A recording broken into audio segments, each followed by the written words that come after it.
الحمد لله رب العالمين. يغفر الله لنا ولكم. Shaykh, a break in between or go straight? Break.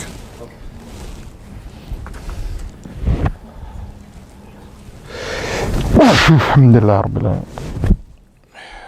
يغفر الله لنا ولكم.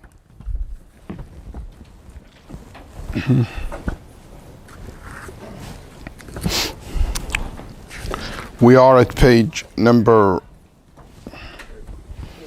38.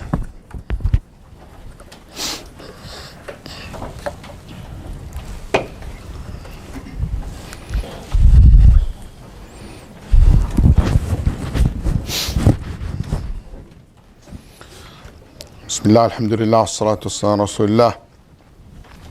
قال المؤلف رحمه الله تعالى: وتؤمن الفرقة الناجية من أهل السنة والجماعة بالقدر خيره وشره، والإيمان بالقدر على درجتين، كل درجة تتضمن شيئين. في الدرجة الأولى الإيمان بأن الله تعالى عليم بالخلق وهم عاملون بعلمه القديم الذي هو موصوف به أزلا وأبدا، وعلم جميع أحوالهم من الطاعات والمعاصي والأرزاق والآجال. ثم كتب الله في اللوح المحفوظ مقادير الخلق، فأول ما خلق الله القلم قال له اكتب، قال ما أكتب؟ قال اكتب ما هو كائن إلى يوم القيامة، فما أصاب الإنسان لم يكن ليخطئه، وما أخطاه لم يكن ليصيبه. جفت الأقلام وطويت الصحف، كما قال تعالى: ألم تعلم أن الله يعلم ما في السماء والأرض، إن في ذلك في كتاب، إن ذلك على الله يسير. وقال: وما أصاب من مصيبة في أنفسكم إلا في كتاب من قبل أن نبرأها، إن ذلك على الله يسير. وهذا التقدير التابع لعلمه سبحانه يكون في مواضع جملة وتفصيلا، فقد كتب في اللوح المحفوظ ما شاء. وإذا خلق جسد الجنين قبل نفخ الروح فيه بعث إليه ملكا فيؤمر بأربع كلمات، فيقال له اكتب رزقه وأجله وعمله وشقي أم سعيد ونحو ذلك. فهذا التقدير قد كان ينكره غلاة القدرية قديما، ومنكره اليوم قليل. وأما الدرجة الثانية فهي مشيئة الله النافذة وقدرته الشاملة، وهو الإيمان بأن ما شاء الله كان، وما لم يشأ لم يكن، وأنه ما في السماوات وما في الأرض من حركة ولا سكون إلا بمشيئة الله سبحانه وتعالى، لا يكون في ملكه ما لا يريد، وأنه سبحانه على كل شيء قدير من الموجودات والمعدومات. ما من مخلوق في الأرض ولا في السماء إلا الله خالقه سبحانه، لا خالق غيره ولا رب سواه. ومع ذلك فقد أمر العباد بطاعته وطاعة رسله، ونهاهم عن معصيته، وهو سبحانه يحب المتقين والمحسنين والمقسطين، ويرضى عن الذين آمنوا وعملوا الصالحات، ولا يحب الكافرين، ولا يرضى عن القوم الفاسقين، ولا يأمر بالفحشاء، ولا يرضى لعباده الكفر، ولا يحب الفساد.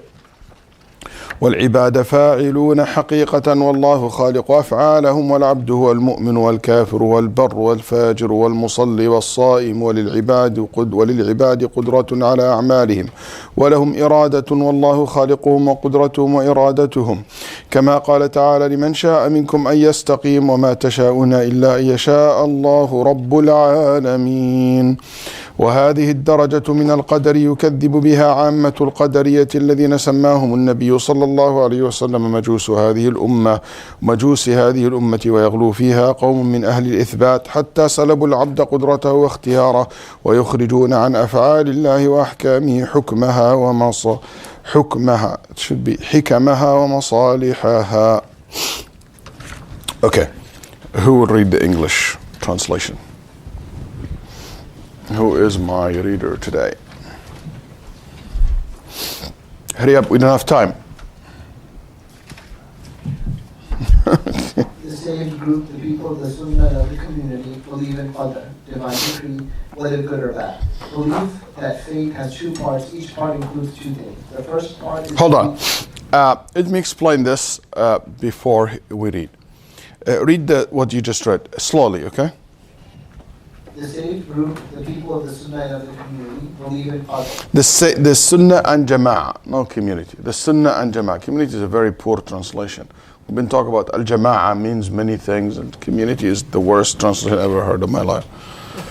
Okay, As-Sunnah and Al-Jama'ah believe in Al-Qadar, okay? Whether good or bad. Believing in Al-Qadar, one of the pillars of Iman. Remember, he is talking about the pillar of faith. So he talked about believing in Allah, believing in the Day of Judgment, now believing in Al-Qadar. And it made perfect sense for Al-Qadar to come. He brought it here because believing in Al-Qadar, okay, the correct belief in Al-Qadar depends 100% on a correct belief in Allah's names and attributes. If you don't understand Allah's name and attributes the same way he explained, and the way he explained, you cannot have a correct belief in Al-Qadar. Impossible. The only one break that possibility, Ibn Hazm rahimahullah. He has a very strange belief when it comes to the name and the attributes of Allah. But in Al-Qadar, he is unbelievable. He wrote, in certain area of Al-Qadar, he wrote one of the most beautiful articles you can read in your life. In his book, Fisal al-Milal, he wrote very well, he did very well in Al-Qadar, which is very strange. Because Al-Qadar, one thing, all sects, all groups, no matter who they are, they all went astray when it comes to Al-Qadar. If you think people divided over Allah's name attributes, Al-Qadar was even way more. Actually, the division on Al-Qadar and the people went astray about understanding the Qadar of Allah happened way before the names and attributes of Allah subhanahu wa ta'ala. But again, because but how come you say this, Shaykh? And he just said, if you don't have a correct belief in Asma al-Sifat, you will be misguided in Al-Qadar. Yes, as a philosophical ideas and ideologies, the deviation when it comes to the name of Allah and the attributes came later on.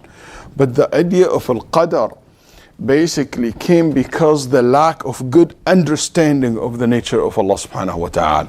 And that's what led people to go astray in Al-Qadar, as I will explain to you in a little bit. So Al-Qadar is one of the pillars that mentioned by the Prophet sallallahu alaihi wasallam in Hadith Jibreel, that he said, "And tu'mina bil qadari khayrihi wa sharri," to believe in Al-Qadar, the good and the bad of it. And Allah subhanahu wa ta'ala said, "Inna kulla shay'in khalaqnahu biqadar." Everything we have created, it is created by qadar, according to a perfect measurement, according to a decree of Allah subhanahu wa ta'ala. Inna kulla, kull lafz min alfaz al-umum, every. Shay, it's an indefinite, okay, which it means also nakira, which it means kullu shay, every single thing. So that means every single thing that is made, that is created, and the whole entire existence and world is two things: creator and creation. So everything other than the creator is creation. So all creations exist based on the qadar that made by the creator. So this generality, the general statement of this ayah is unbelievable. Kullu shay'in, inna kulla shay'in khalaqnahu biqadar. And no doubt that believing in Al-Qadar is one of the pillars of Iman. That's why Nabi sallallahu alayhi wa sallam fi hadith Ubadah ibn Samit said, if you don't believe in Al-Qadar, it doesn't matter what you do, even if you spend as much as the mountain of Uhud, silver and gold, it will not be accepted from you. And when the concept of denying Al-Qadar appeared in the end of the companions' time, and Abdullah ibn Umar radiallahu anhu was told that someone said that Allah doesn't know things until it happened, he said, let them know that Ibn Umar free from them and they are free from me. They are not part of us, we're not part of them. And let them know that no one of them, their iman will be accepted and deed will be accepted, even if they spend all their money and as much as the mountain of Uhud, silver and gold for the sake of Allah. Because that's kufr. If you believe that Allah doesn't know things until it happened, that's kufr. So Al-Iman bil-Qadar is part of our belief. And Al-Qadar, the decree of Allah subhanahu wa ta'ala, as Imam Ahmad rahimahullah, he said, Al-Qadar huwa ilmullah. Al-Qadar is Allah's knowledge. I have a question. There is anyone in the world knows Allah subhanahu wa ta'ala's knowledge? Comprehend all the knowledge of Allah. Encompasses all the knowledge of Allah. No one.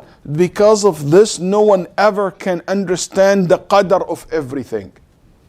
That's why nobody can ever understand the wisdom and the plan that Allah subhanahu wa ta'ala has for everything. Because if someone claimed that, that means that you must know the knowledge. You have the same knowledge of Allah. One of the most knowledgeable people, Musa alayhi salam, and the story of Al-Qadar and Musa is intent to show you that Musa, with all the knowledge that he has,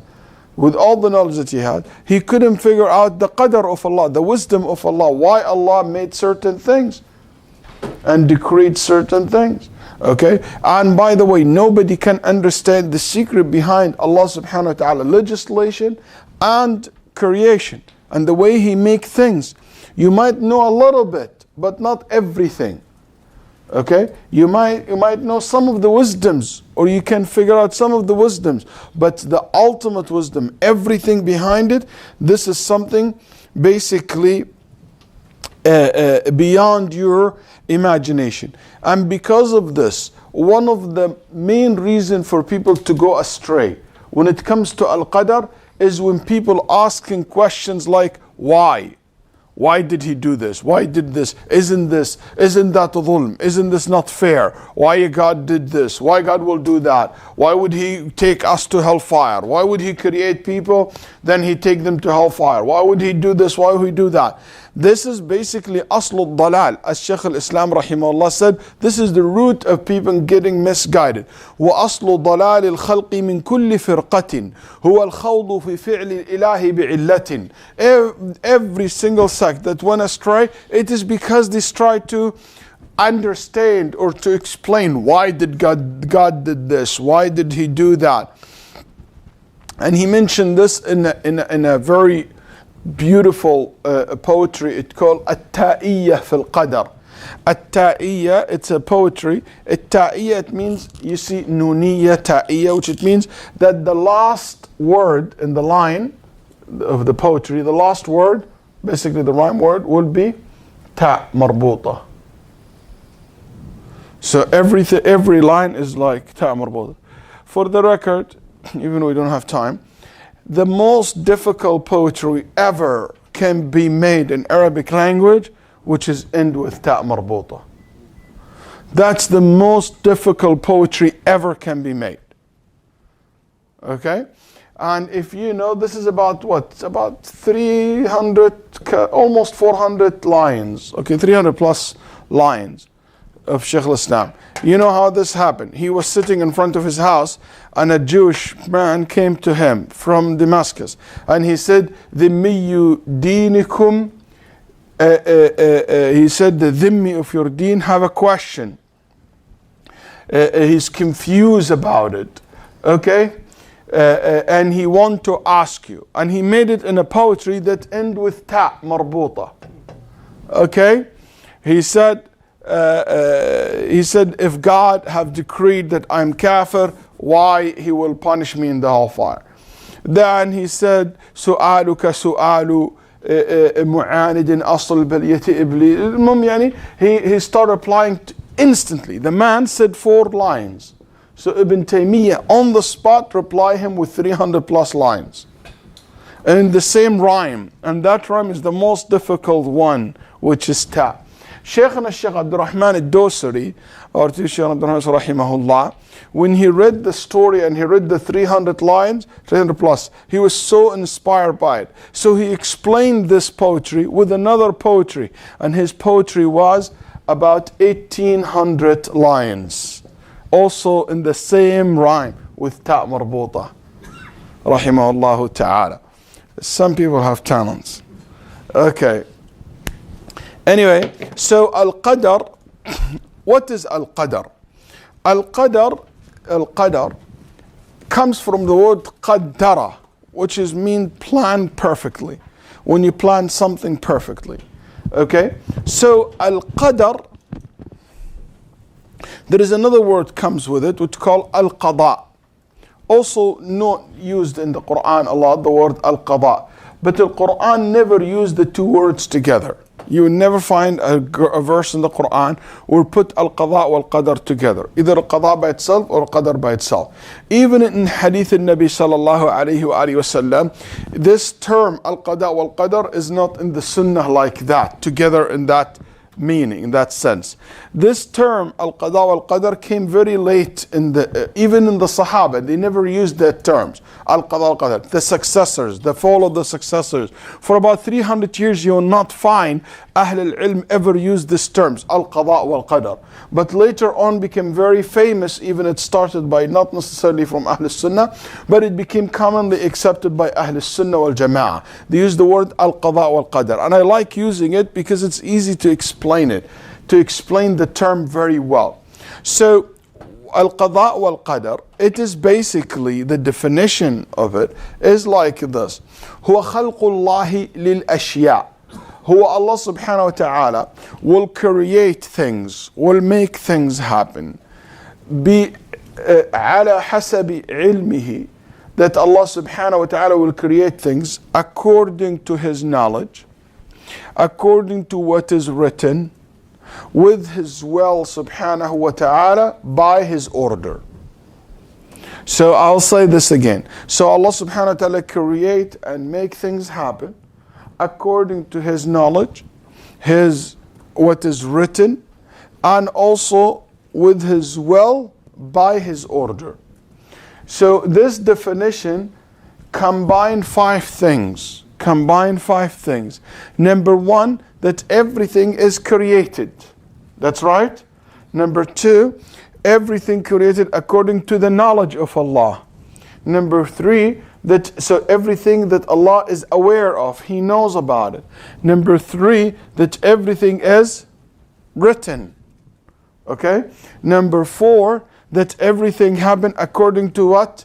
To the will of Allah subhanahu wa ta'ala.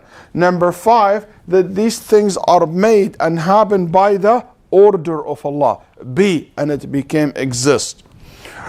Okay? So you have five things. Can anyone here tell me which one of these five comes first and which one comes next?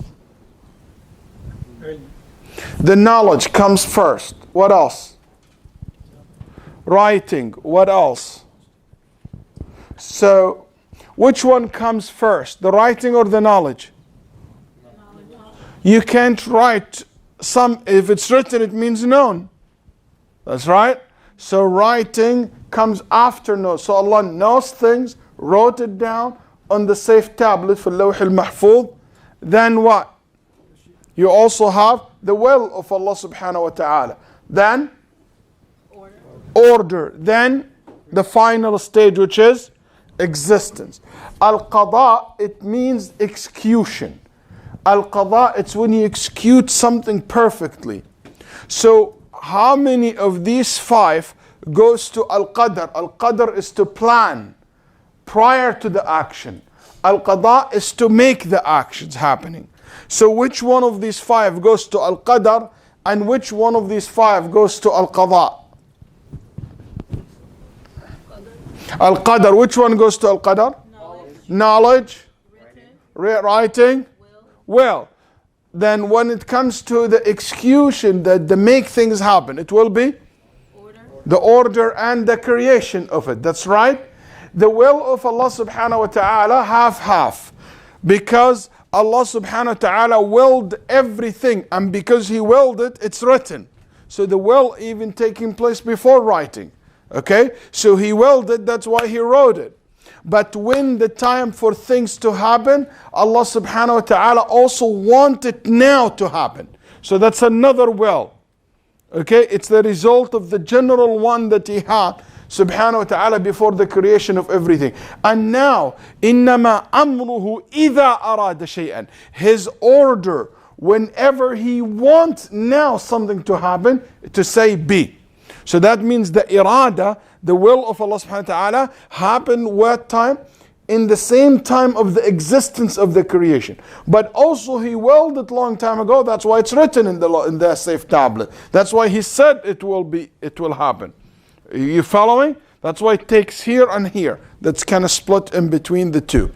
So that's basically what is Al-Qadar wal-Qadar is all about. Is to believe that nothing happened in the world without the knowledge of Allah subhanahu wa ta'ala. And we talked before about the knowledge of Allah.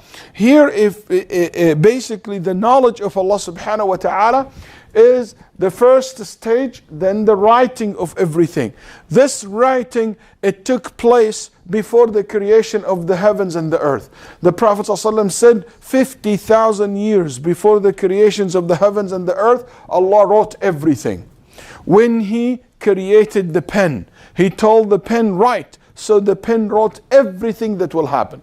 And that's in the safe tablet. But Allah subhanahu wa ta'ala did not write Al-Qadar in one tablet, in one place. Al-Qadr is written in multiple places. Basically not as a whole, but some information. So the writing, for example, when you are in your mother womb, the angel will write in a special tablets certain information about you. Every year in Ramadan, in Laylatul Qadr, فيها يفرق كل أمر حكيم أمرا من عندنا. In that night, Allah subhanahu wa ta'ala decided certain matter that will happen in this year. And He will tell the angel, write down who will be forgiven, who will die, who will be born, who will go to Hajj, who will be accepted, who will be rejected, who will happen this time. So this is a yearly writing, and that's the angel writing. Also, there is, al-ulama rahmatullah said, there is a weekly writing, and there is a daily writing. كل يوم هو في شأن. Every day He is subhanahu wa ta'ala. That's why Allah subhanahu wa ta'ala said that if you go to write the words of Allah, the orders of Allah, because that represent the creations and the thing that He legislated and created, it will be you basically وَالْبَحْرُ يَمُدُّهُ مِنْ بَعْدِهِ سَبْعَةُ أَبْحُرٍ مَا نَفِدَتْ كَلِمَاتُ اللَّهِ. That you will turn all the seas, all the oceans to be inks, and all the trees to be pens, and you fill these trees with the ink of the oceans, which is the ocean turned to be ink. The oceans will run dry even if you multiply it 7 times and way more. It will be finished before the words of Allah is finished. That's unbelievable amount of writing and orders of Allah from Allah subhanahu wa ta'ala. So here we say that this writing takes place. Allah subhanahu wa ta'ala made abrogation sometimes to certain things written, but the abrogation only in what is written in the hand of the angel. As for the safe tablet, that with Allah, that is written in it everything before the creation of the heavens and earth, nothing changed in it. When Allah subhanahu wa ta'ala said, يَمْحُ اللَّهُ مَا يَشَاءُ وَيُثْبِتُ وَعِنْدَهُ أُمُّ الْكِتَابِ. Allah affirm and confirm whatever He wishes, and abrogate whatever He wishes, and He has the mother of all books. قال ابن عباس رضي الله عنه and others, the affirmations and the abrogation, confirmation and abrogation happen to what's in the hand of the angels. This yearly, weekly, or what al-umri, which is the one that in your mother womb, maybe it's written in when you're on mother womb that you will live 70 years. Maybe Allah will change that written, what's written that day, and He will make it less or more. Who knows? Okay? Or it's written for you certain rizq, or written for you certain things. It might change. What's written in the hand of the angel can change. But what cannot change, what's written in the safe tablet. What's in the safe tablet, nobody knows it except Allah. No one have access to it except Allah. That also shows you that even the angels who write the Qadar, they don't know the Qadar. And that's one of the wisdom why there is affirmation and abrogation, is to show the uniqueness of Allah subhanahu wa ta'ala, that He's the only one knows the Qadar, that He is the only one make the Qadar. He's the only one who make the ultimate goal subhanahu wa ta'ala. So after that, Allah subhanahu wa ta'ala also willed things. anything that Allah will, the will of Allah subhanahu wa ta'ala can be classified to two categories. Number one, a will that it means He allowed it to happen. Has nothing to do with His love, His approval, His acceptance, because He likes it or He loves it. No. He allowed it because of the wisdom. He allowed it because that's the system. He allowed it for a reason, subhanahu wa ta'ala, to happen. And basically, will include all kawni things. All things has to do with the universe. And also include all the bad things that happen to people. Okay? And that will include all bad things. And all bad things are of two things. All bad things can be classified to two categories. Can anybody tell me what are they? C and S. I'll give you a hint. S stands for what? Sins. Very good. All sins. Very good. C is it's not pronounced C though in the word. Ka. Calamity. Okay. Huh? Okay. Calamity. So it's all calamity. Bad things. You lost your legs. Bad things. You lost your car. Bad things. You lost your money. Bad thing. You got divorced. It depends. Okay. Bad things. You basically, someone you love died. It's a bad things. That's right. A tsunami. That's bad. That's calamities. Okay. Sins. Bad things. Somebody fornicated. Bad things. Somebody raped someone. Some bad things. All the haram things. Shirk, kufr. That's right. So all bad things are these two.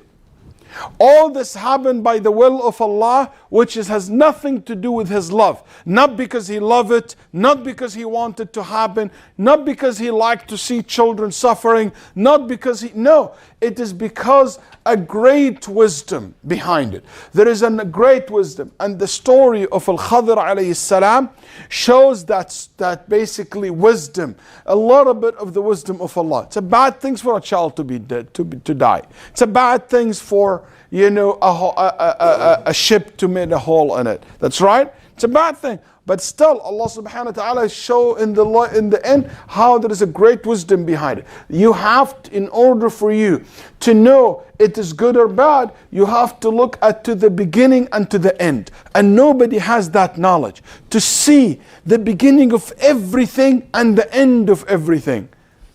You don't know. You think it's bad now, but you don't know, maybe this is the good of it will appear in generations to come. Maybe the good of it will appear in the next life. Like the boy of Al-Qadar. This boy in Jannah, if he would grow up, he would be in hellfire. Because he's evil and bad. But now he is in Jannah. And Allah replaces him with another child.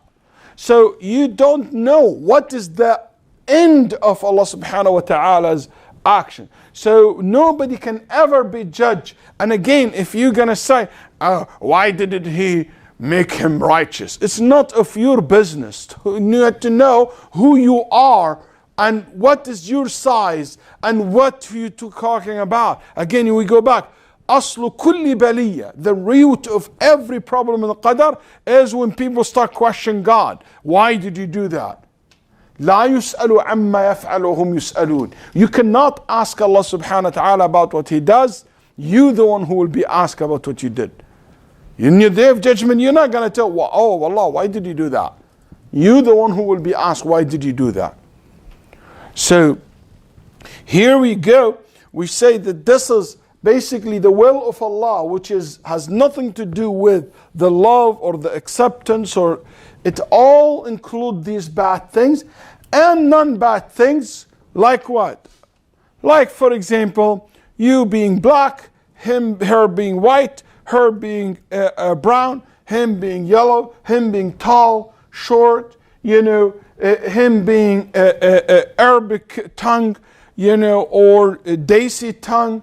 This is not something Allah subhanahu wa ta'ala loves or favor one tongue over another or one skin color over another. No. هو الذي يصوركم في الأرحام كيف يشاء. He is the one who created you in your mother womb the way He wants. Not because the way He loves, the way He wants, the way He will, according to His wisdom subhanahu.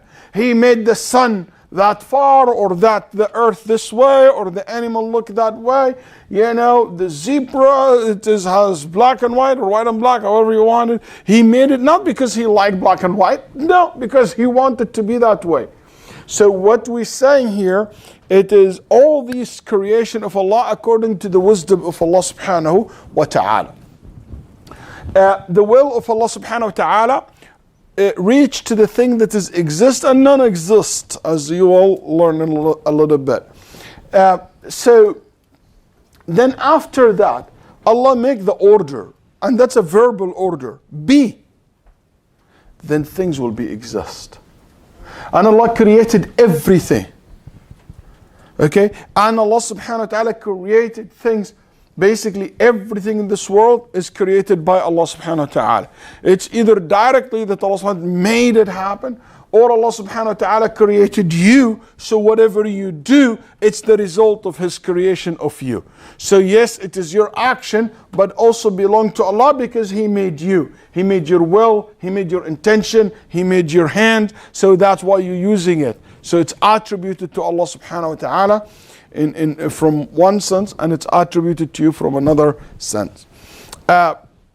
If you understand that, you have to understand another concept in Al-Qadar, which is that Allah subhanahu wa ta'ala, everything He does is according to a great infinite wisdom subhanahu wa ta'ala. He doesn't do things just because that's it, I want it to be that way. No, everything is according to perfect wisdom subhanahu wa ta'ala. And if you know that, that will make the abd, the mu'min, always trust Allah. Because you know that there is absolute wisdom behind it. And that create a sense of trust on Allah subhanahu wa ta'ala. And that what lead to another concept that we study in Al-Qadar, which is called what? At-tawakkul ala Allah, which is to rely on Allah subhanahu wa ta'ala, to put your trust on Allah subhanahu wa ta'ala. وَتَوَكَّلُوا عَلَى اللَّهِ إِن كُنتُم مُؤْمِنِينَ إِن كُنتُم مُسْلِمِينَ. If you are a true believer, a true Muslims, you should put your trust on Allah subhanahu wa ta'ala. You should you depend on Allah subhanahu wa ta'ala. And part of depending on Allah, taking the necessary means, because He ordered us to take this means. Okay? And the means that we take, some of them are physical, some of them are intangible. One of the means, ad-du'a. One of the means, ar-ruqya. One of the means, sins. Sins lead to losing provision. One of the means, righteousness, lead to barakah, a blessing. So means not necessarily to be something physical. Means can be physical and also can be something non-physical, something non-tangible. Okay, keep that in mind as well. And in each and every one of these areas, there is many things to be discussed. Tons of issues can be covered, but this is what Ahlul Sunnah believes when it comes to Al-Qadar. This is the essence of Ahlul Sunnah wal Jama'ah's belief in Al-Qadar, or the concept of Al-Qadar. So let's read what Shaykh al-Islam rahimahullah said in his book quickly in English. So after he said that's part of the Ahlul Sunnah wal Jama'ah's belief, to believe in Al-Qadar, khayrihi wa sharrih, so the good and the evil. The evil of it is the evil by looking at باعتبار المفعول باعتبار تعلقه بالعبد. It's evil from the perspective of the creation, but from the perspective of the creator it's no evil. That's why Nabi sallallahu alaihi wasallam said وَالشَّرُّ لَيْسَ إِلَيْكَ. Evil cannot be contributed to you, Ya Allah, because everything He does, everything He allowed to happen, basically it happened because there is more good in it than bad. There is nothing, I'll say this one more time, there is nothing Allah created or Allah ordained or planned, nothing, that the good and the bad in it are equal. Nothing that the bad more than the good. Nothing that it is pure bad. It's either pure good or more good than bad. And the more good and bad, not by looking at it in itself, but looking at the outcome, the result. Nothing Allah subhanahu wa ta'ala did or ordained or يعني قدر سبحانه وتعالى for the people that there is more bad in it than the good. And this concept is a consensus of Ahl Sunnah wal Jama'ah. I don't know any scholar among Ahl Sunnah wal Jama'ah disagree with this part. And that's always give me so much yaqeen, so much trust in Allah subhanahu wa ta'ala. And Allah subhanahu wa ta'ala never ever made something inherently evil. Even the most evil thing in the world, which is never was inherently evil. Was good. Turned to be evil. Yes, there is so much evilness coming out of it. But also there is more good out of that. Out of the existence of the bad. It is the mercy of Allah, the forgiveness of Allah, the protection of Allah, the Jannah, the whole entire concept of the test of the people. That is the result of the existence of the shaitan. Yes, he is evil in himself, but there is more good in him. Many students tell me, what about khamr? Allah said in the Quran, there is more ithm, and khamr is the creation of the man, not Allah subhanahu wa ta'ala. Allah never created something called khamr. You need to make the khamr as a human being. But Allah subhanahu wa ta'ala doesn't make khamr. Okay? So, anyway, let's read. There's so much detail, so let's read because we have to finish today. Unless you want more days, I don't mind. But go ahead. Believe that fate has two parts. Each part includes two things. The first part. So believe that fate, the Qadar, has two parts, two levels, two groups. The first part is belief that Allah, the Exalted, knows what the creatures will do in accordance with His ancient knowledge, which He described as being of eternity. He said the knowledge. So the first one is the knowledge. He called it Ilmullah al-Qadim. Qadim, I told you before, we cannot describe Allah as al-Qadim. So, but yes, but you can describe the attributes bil-Qidam. Okay, Qadim in this context, it means yani forever. Okay, like al-awwal. It's like when you say in the hadith of Nabi sallallahu alayhi wa sallam, وَبِسُلْطَانِهِ الْقَدِيمِ. Okay, his ancient might or power. Okay, so that description al-Qadim, it is okay in that sense, but because there is possibility ancient is not maybe, you know, you might think ancient, it means too old or it has a beginning. See what he said after that. الَّذِي هُوَ مَوْصُوفٌ بِهِ أَزَلًا وَأَبَدًا. To make sure that it's very clear what Qadim here means. Ancient. He said, His ancient knowledge, which He described as being of eternity. So you no doubt about its eternal knowledge. He has known all their states of obedience and disobedience, all their sustenance and their lifespan. Allah wrote in Allahul Mahfuz, the preserved tablet, the fate of creatures. The first thing He created is the pen, Al-Qadar. He said to it, no, the first thing He created, the pen, is a wrong translation. Again, Ibn Taymiyyah rahimahullah doesn't hold that opinion. And it is not the famous opinion among Ahl al-Sunnah. There is a different opinion among Ahl al-Sunnah about which, if the pen is the first creation. But that's not the most popular opinion, nor it is the right opinion. It is actually not a correct opinion. Why? Because the Nabi sallallahu alayhi wa sallam said, when Allah subhanahu wa ta'ala ordered the pen to write everything in the safe tablet, His arsh was above the water 50,000 years before that. 50,000 years before that. And the pen, when was created, basically it was ordered to write everything. So that means the arsh and the water exist before the pen. They will exist, these two, at least we know these two will exist before the pen is exist. So what that means, awwalu, it's even wrong, and that's why if you remember, I correct myself when I was reading. Awwalu ma khalaqa Allah al-qalam, this hadith is like this.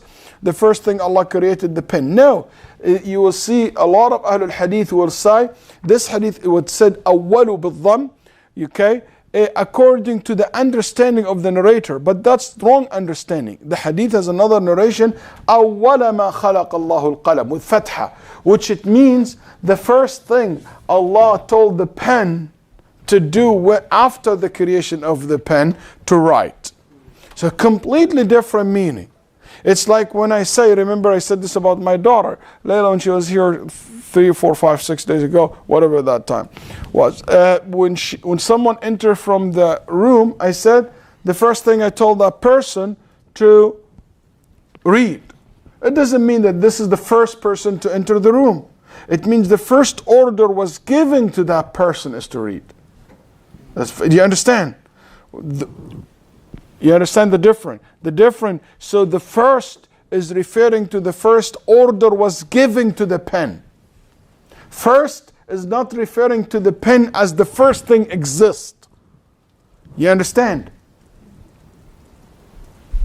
Yes, it makes sense. In English is so easy. In English is straightforward. It's complete different structure.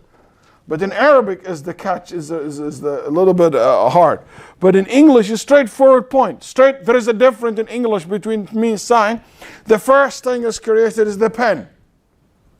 And I tell you, the first thing Allah told the pen after He created the pen to do this and that. These are completely two different sentences.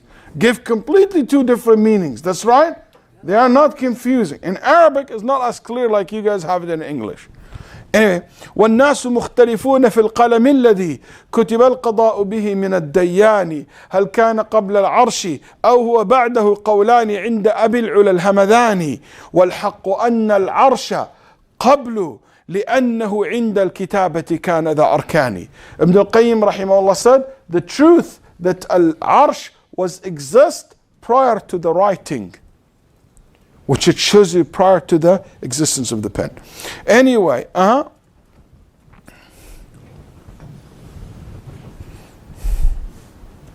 He said to it, right.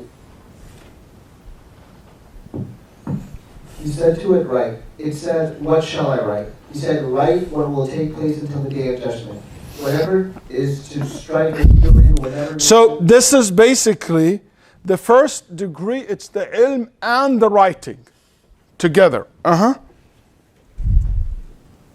Whatever is to strike a human being will never miss him. Whatever is to miss him will never strike him. The pens have been dried and the scrolls have been folded as Allah the glorified, the exalted said, did you not know that Allah knows all what in heaven and earth? Verily all put down in a record. Indeed, that is very easy of Allah.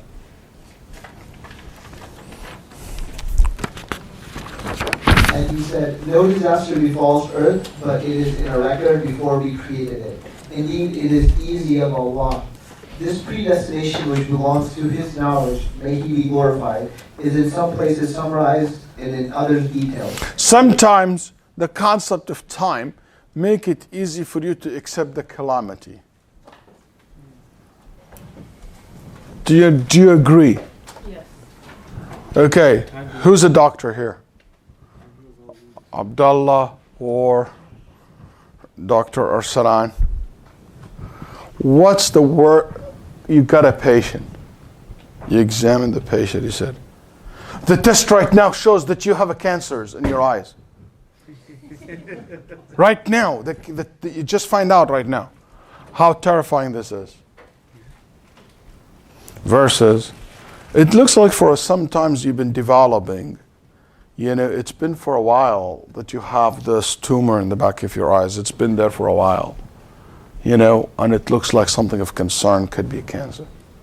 How the different? Still bad, but which one is worst? The first case is worse. One of the reasons, not because I was loud, the reason is the time factor. Anything that you feel it's been there for a while, it became less tense. Human being gets so scared about something not now happening. Get scared. And one thing that, that's me. Every time thing musibah happen, I said, Allah subhanahu wa ta'ala wrote 50,000. Why you so, just come down. Everything is written in no. Nothing new. Just take your time. Take a deep breath. That's me. That's one of the things that I always reflect upon personally when I think about Al-Qadar. It help me a lot to cope with all these problems that sometimes I feel I have to rush to do something. I have to rush. Why there is nothing happening? You know what? This is known to Allah, not today. Known to Allah subhanahu wa ta'ala before the creation that all the suffering will happen. We have to do what we have to do and leave the rest of Allah in the hand of Allah subhanahu wa ta'ala. It just really helped the person to cope with the problems of the world.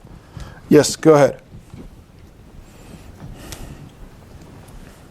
He has written in the preserved tablet whatever he has willed. When he creates the body of the fetus, and before blowing the soul into it, he sends an angel to it and orders him to write 4 words: his livelihood, his lifespan, his deeds, and if he's happy or miserable, and so forth.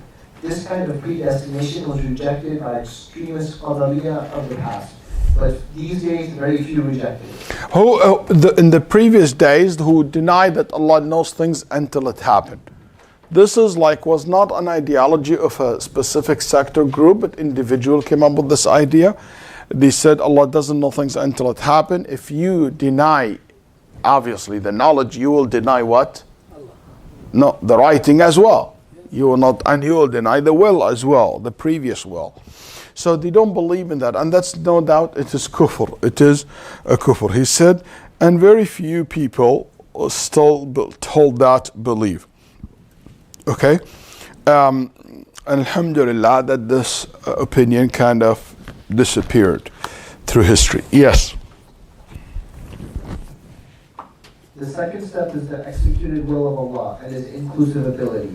The belief in that whatever Allah wills will come to pass and whatever He does not will never occur. That whatever motion or silence... Okay, slowly. That whatever motion... over again. The second? The second step is the executed will of Allah and His inclusive ability. The belief in that whatever Allah wills will come to pass and whatever He does not will never occur. That whatever motion or silence is in heaven or earth is by the will of Allah. So that's every words he chooses here to refute some of the claim of the sect. Because here he's saying everything happened or didn't happen, it is because of the will of Allah. Because some people said the will of Allah only related to the existence world. But la, the existence and the non-existence, both are, it didn't exist because Allah doesn't want it to exist. And it exists because Allah subhanahu wa ta'ala wanted here. It doesn't mean He loves it or He likes it. No, it means He allowed it. Because Allah subhanahu wa ta'ala allows things that He doesn't like. Not everything He allowed to happen, it means He loves it. Be careful. That's one of the reasons that Ahl al-Batil, people get astray. Not everything that Allah allows, it means He loves. Not everything He loves, it means He allows to happen. There is many things Allah loves never happened. Like what? Like all of us going to Jannah. Like everybody to go to Jannah. Like everybody in this room to be Hafid al-Quran. To no one to be divorced. Nobody to have a happy family. Okay? Not divorced. Okay? Out of the bad marriages. No, that's something Allah loves this, but that's the reality. Okay? Bad things happen. Not everything happen means Allah loves it. But not everything He loves it means He make it happen. Keep that in mind. Go ahead. Nothing takes place in His dominion except that what He wills, and He, the glorified, the exalted, is capable of all that exists and all that does not exist. There is no creature on earth or in heaven except Allah, the glorified, is His creator. Hold on. So he said something exists or non-exist, because one of the things the Ash'ari have a big deal with it, they say, or some of the Ahl al-Kalam, they said Allah never willed the non-existence things. Allah only willed the exist things, but He didn't exist the non-existent world. And that's not right. Because the Quran doesn't say that. Why would you even go and make this distinguish? Al-Quran actually proved the opposite. Allah subhanahu wa ta'ala said, وَهُوَ الْقَادِرُ عَلَىٰ أَن يَبْعَثَ عَلَيْكُمْ عَذَابًا مِّن فَوْقِ أَرْجُلِكُمْ أَوْ مِن فَوْقِكُمْ أَوْ مِن تَحْتِ أَرْجُلِكُمْ أَوْ يَلْبِسَكُمْ شِيَعًا. Allah is the one who He is capable, has basically this is the qudra of Allah, the ability of Allah subhanahu wa ta'ala. But also they believe that Allah only capable, so they said Allah subhanahu wa ta'ala only capable of doing what is exists, not the non-existence, which is wrong. Allah capable of doing things that is exist or not exist. Go ahead. There is no creator beside Him, and there is no Lord other than Him. With all that, He ordered the creatures to obey Him and His messengers, and to obey Him and disobey.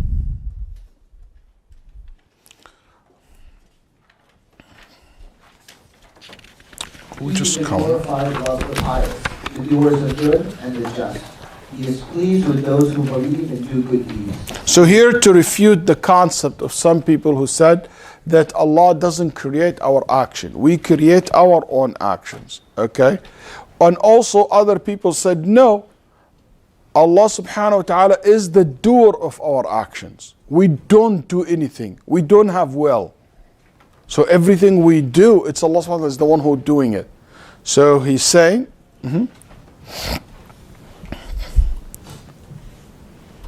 He does not like the unbelievers. He is displeased with 41. You're on page what? Okay, from the beginning. He, the glorified, loves the pious, the doers of good, and the just. He is pleased with those who believe and do good deeds.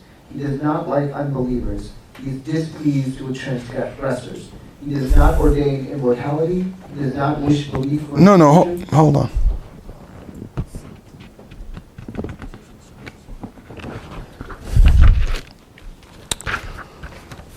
والعباد فاعلون حقيقة والله خلق أفعالهم. What is that?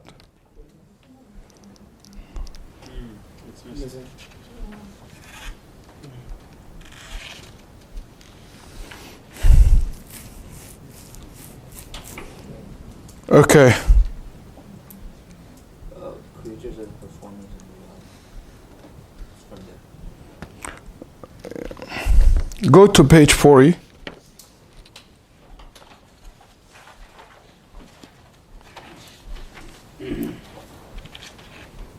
Look at, there is no creator beside Him, and there is no Lord other than Him. With all that, He ordered the creatures to obey Him and His messenger, and He forbade them to disobey Him subhanahu wa ta'ala. Okay. Go ahead. Let's start from the beginning of 41. Yes, okay. He, the glorified, loves the pious, the doers of good, and the just. He is pleased with those who believe and do good deeds. He does not like unbelievers. He skipped a part. There is no translation for this part. He said that the people are the real actor of their actions, and Allah created their actions. There is no contradiction between you doing things and your things that you're doing is created by Allah. There is no contradiction because Allah made you.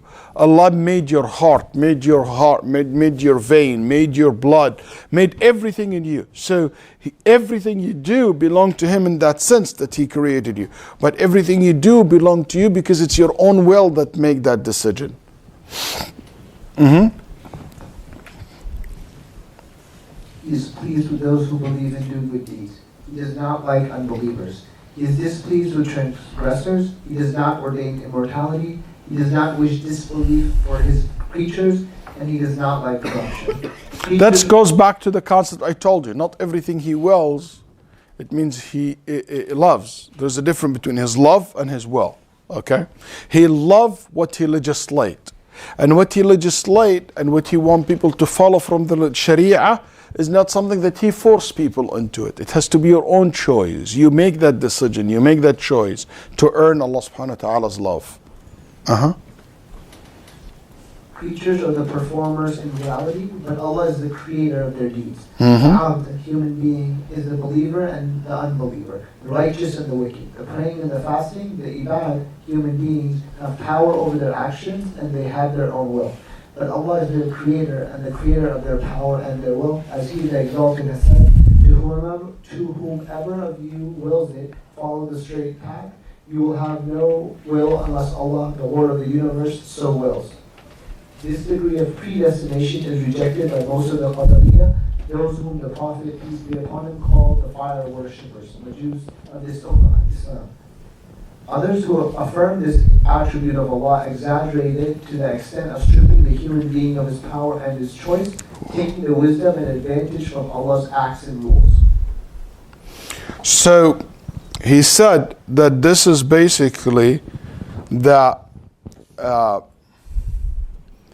this level, most of the Qadariyah are the one who deny Al-Qadar, but they didn't deny the knowledge of Allah. Those the Mu'tazila who prove that Allah subhanahu wa ta'ala knows things, wrote things down.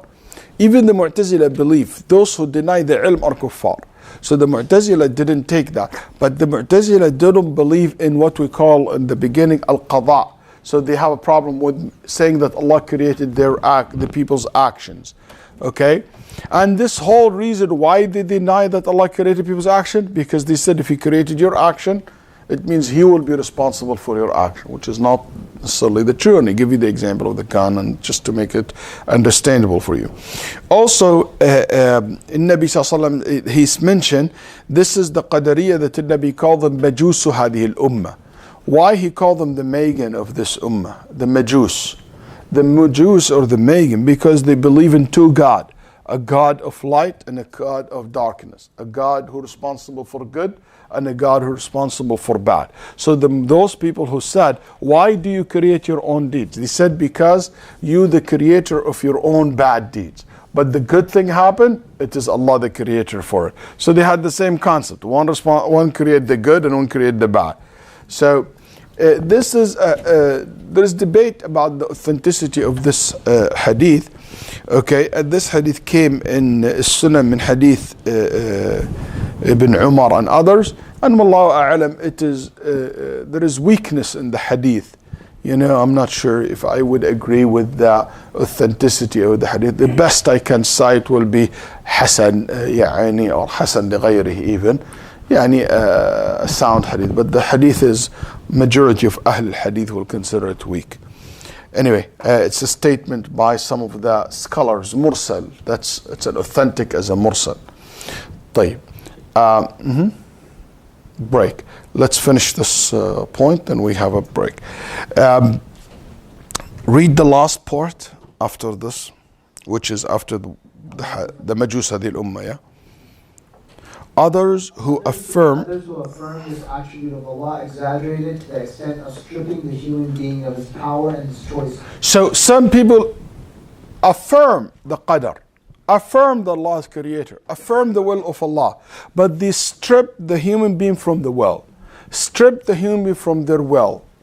So they said Allah created their actions, Allah has the will, but they have no will. And that's either Al-Jahmiyyah, who I told you before, they said you are absolutely have no power like the feather, or Al-Asha'irah, Al-Kasbiyyah, who said you look like a person of will, you look like you have a choice, but the reality that you don't have a choice. The reality that you don't really have a choice. And because of this, they also said it is everything, goes back to Allah subhanahu wa ta'ala being the doer of everything, and He does things just for according to His will, not according to His wisdom. Okay? For those who will benefit from it. You remember, just to show you how the connection, you remember when I talked to you about some weird idea that people have when it comes to Allah's names and attributes, that they said any one of Allah's attributes, it is He heard everything in the past. He doesn't hear now. He doesn't know things now. He doesn't talk now. Everything He said it at one time in the past, in the beginning of no time. That's it. You remember what I told you that? You remember? So why did they say that? Because they have a problem with this. They said if you say that now he hears, it is something new happened to Allah, and Allah subhanahu wa ta'ala, nothing new happened to him. He's awwal, he's basic. We explained that this is nothing new happened to Allah. He always hears, he always sees. But the new thing is that you talk. That's why you came. Musa came then to this place and Allah talked to him. That doesn't think that means Allah, something new happened to him. That doesn't make any sense. Okay, so there's no need for you to claim that. But because of that reason, they have the same problem. They said, if you gonna tell me that Allah create things for wisdom, these wisdoms happen one after another. You can't just say it's happened all in the past. It is the result of actions. Okay, if he now willed for me to be in this room, that means this will is something happened now to him, and that's something they don't agree with. They don't accept it. So they will say it's one will in the end and in the past, and that's that. You know, they just don't accept the concept of tasalsul maf'ulatillah, or like they said in al-hikmah, if we approve it that he does something for a reason, it means it is connected to existence for that reason. Or if you say this as a result of this, that means it happened when the cause for it happened, and that means it is timed, and for them you cannot time the action. So that's what led them to deny. Anyway, you don't need to understand what they believe. I always keep this on my mind. Don't explain this to them. Explain to them what we believe, not what they believe. But when you get in too much academic also, or like an academic world, you always like to explain everybody's position, you know. But that's not the time for it. Anyway, then he said, that's what he meant by his saying, taking the wisdom and advantage of Allah's acts and rules, because they don't believe, and that's he refer here to refute the claim of the mutakallimin, the Ash'ari and people like them, and the Maturidiyya and people like that. There is more detail into this, but I think if you understand what I said, it will be very clear. Al-Qadar is connected to the names and attributes of Allah, because one of the name of Allah, the Just, the Hakim, the Alim, the Khabir, the action of Allah, writing and, you know, knowing, and the wisdom of Allah. Connected to Rububiyyatullah, because the Rububiyyah, it's all about Allah being the creator of the world. But also one of the amazing things Ibn Taymiyyah mentioned, and I don't know anyone before Ibn Taymiyyah said that, he said Al-Qadar also related to Tawheed al-Ibadah. Tawheed al-Ibadah, which is the worship of Allah. Why? Because part of Al-Qadar is التوكل, الصبر, being patient, الرضا, to be pleased with Allah's decree, and all this act of worship. So it's part of Tawheed al-Ibadah as well. And the more you believe in Al-Qadar, the more you submit yourself to Allah, and submitting yourself to Allah is the essence of the ubudiyyah, of the worship of Allah subhanahu wa ta'ala, and the servitude of Allah.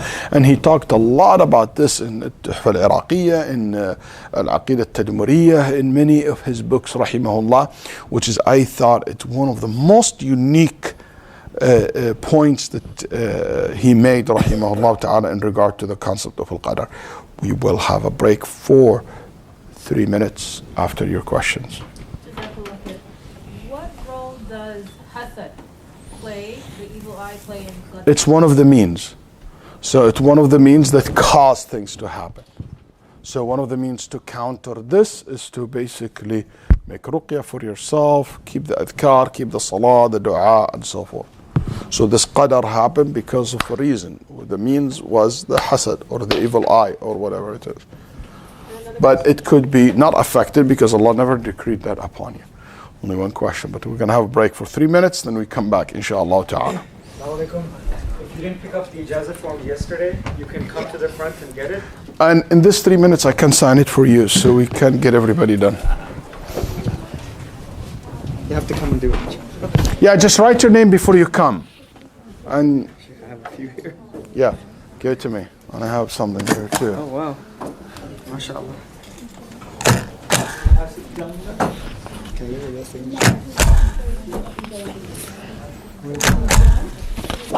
I can do these guys later. I'll take the standing.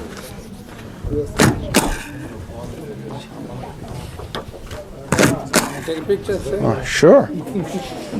I can take a picture with your ijazah.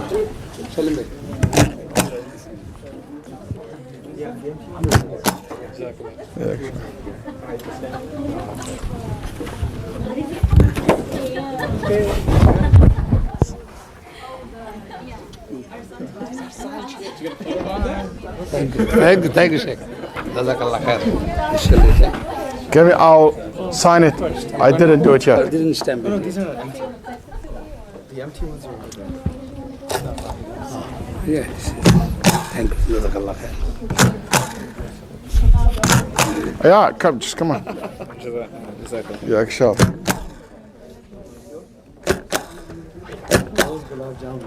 That's good. Give me sugar high for 2 in the morning.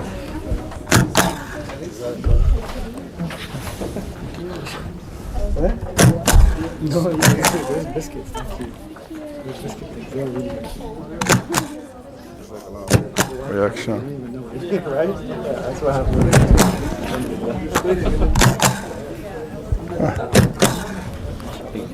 Eden. Yeah, go ahead now. It's okay. Reaction.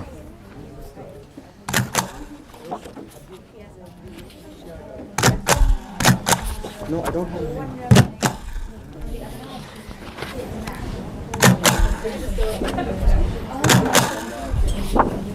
I did yours. You can come, sister. These guys, I can do it anytime. Okay, I have a special request. Sure. Can I get you to actually hand sign? Sure. Yes. Give me the pen. Jazakallah khair. Yeah, sure. Just give it to me. Here's the pen. Wait. After check. I don't know. I do. Jazakallah khair. Please, thank you. 2. The whole thing is to save. Your pen. Yeah, I get a signature too. Sure. Oh, you're very close. Jazakallah khair so much, Shaykh. It's You're welcome.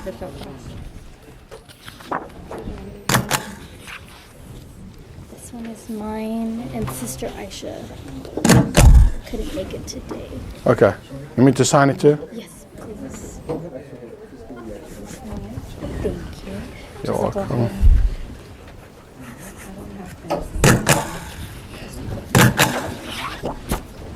Anybody else?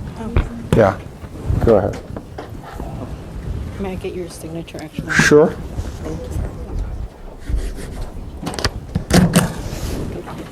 Please vote for me too. Okay. Shaykh, do you have time for a question? After this session. Go ahead. Summary of the signature. Can you still give a quick summary of the Okay, we'll do this in the next one. This 2, then after that.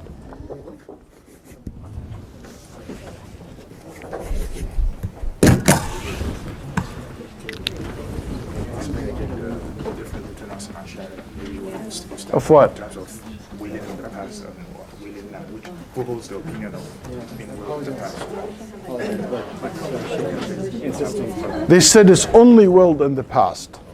We believe it's in the past, and when the time comes, he always, yes. Okay, let's start.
Sharia defined that al-Iman, it's working. Al-Iman in the Sharia is made of qawl wa amal wa i'tiqad. Statement, belief, and what? And actions. I'm not going to go to tell you some people said al-Iman, faith is only to believe. Those who said they believe, okay. Anybody remember first session when I said about La ilaha illallah? What's La ilaha illallah means? He's the only, La ilaha means you submit yourself to Allah, to worship Allah. That's right. So the essence of Islam is to worship Allah. How would you worship Allah? By just knowing Allah? The worship of Allah means to do these actions. That's right. So Iman, according to this understanding of Tawheed, must be made of what? Actions. But those who said La ilaha illallah, it means to believe that there is only one creator. That understanding of Tawheed do not require that faith has what? Actions. It's not part of that Tawheed. It's not part of that understanding. If your understanding of La ilaha illallah, that it means Tawheed al-Rububiyyah, it means that God exists, that's the tasdeeq. So that because of that asl, they came to the Iman and they define it in the same way so they can be consistent. Keep telling you. The problem with most of these sects and group that they put principles, then they start making the deen follow these principles that they made. If you look at the Quran and Sunnah, they will identify actions as part of Iman.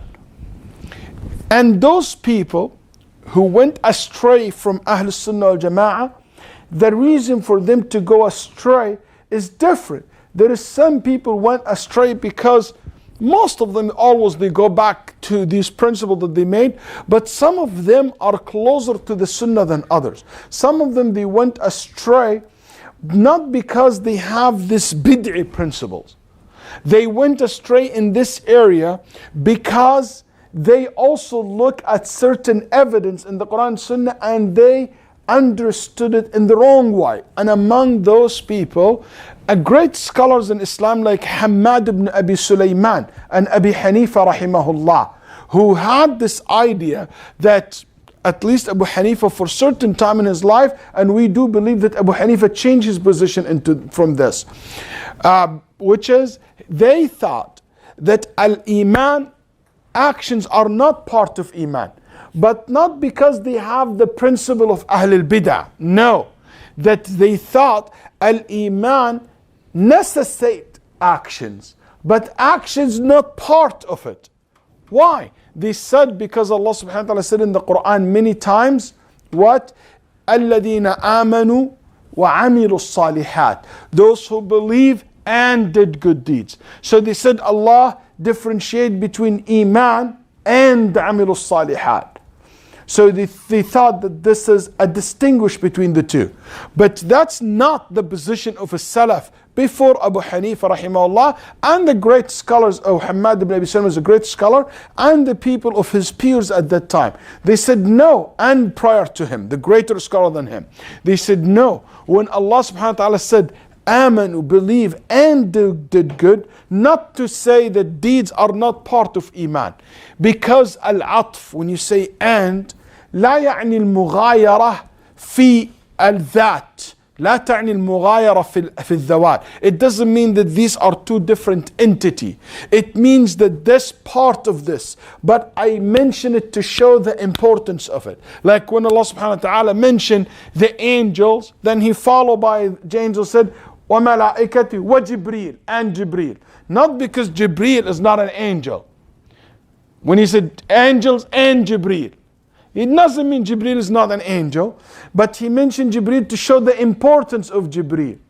So why we insist that actions are technically part of faith, part of the definition of faith. For many evidence in the Quran and Sunnah very clear. And one of it, just example, one from the Quran, one from the Hadith, that the Nabi Allah subhanahu wa ta'ala said, مَا كَانَ اللَّهُ لِيُضِيعَ إِيمَانَكُمْ.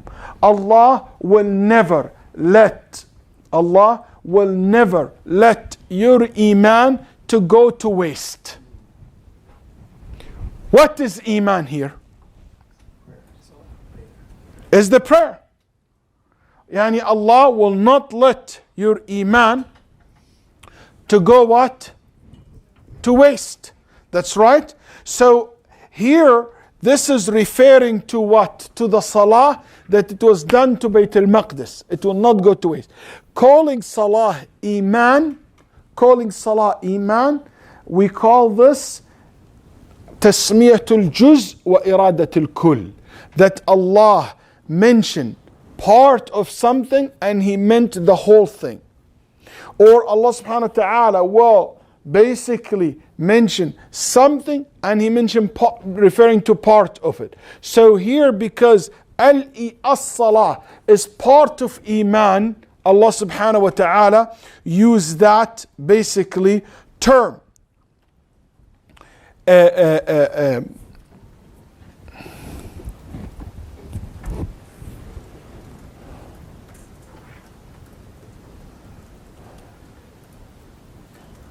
وقرآن الفجر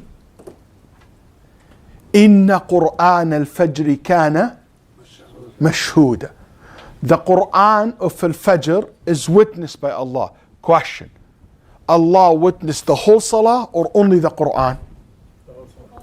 But Allah called the whole Salah and referred to the whole Salah by mentioning what?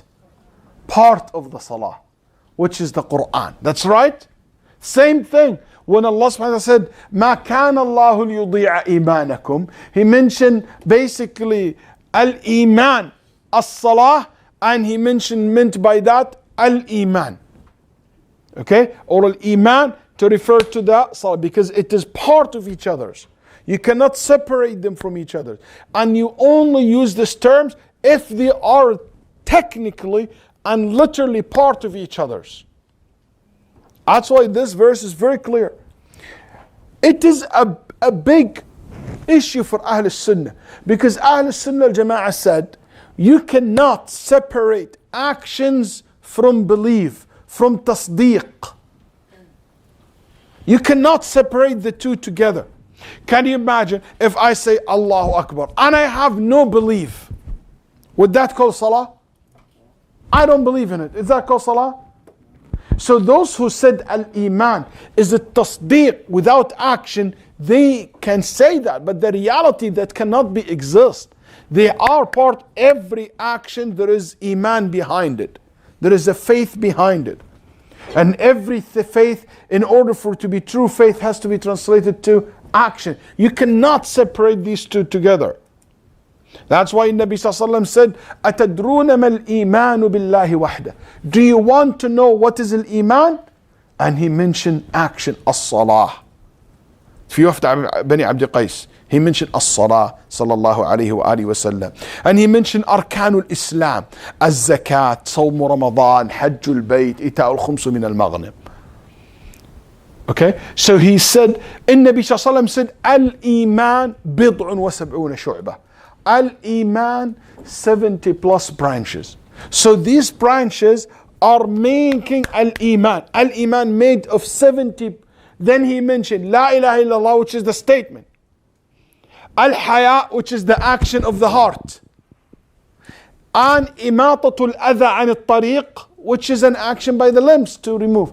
That's why Hamad ibn Abi Sulaiman, the Shaykh of Imam Abu Hanifa rahimahullah, and when he was told, you saying al-iman do not include action, what would you say with this hadith? And also been said, Abu Hanifa rahimahullah said the same thing to him, that al-iman is 70 plus branches. Then he remained silent. Then the student said, answer him. He said, you want me to answer Rasulullah? I accept what he said. Because he can't argue with this. That's why I said, those imams, even their opinions, that's why we don't call this Imam Mubtadi'ah. That's why we don't call this Imam against Ahl Sunnah. Even if they have a position that is wrong, or an opinion that is wrong. Why? Because their principle is the same principle of Ahl Sunnah, but they came maybe to arrive to a different conclusion. That's completely different than a sect or a group, or their principle, where they're coming from, is completely different than what Ahl Sunnah rahimahumullah coming from. And the principle of Ahl Sunnah different than the principle of Ahl Bidah.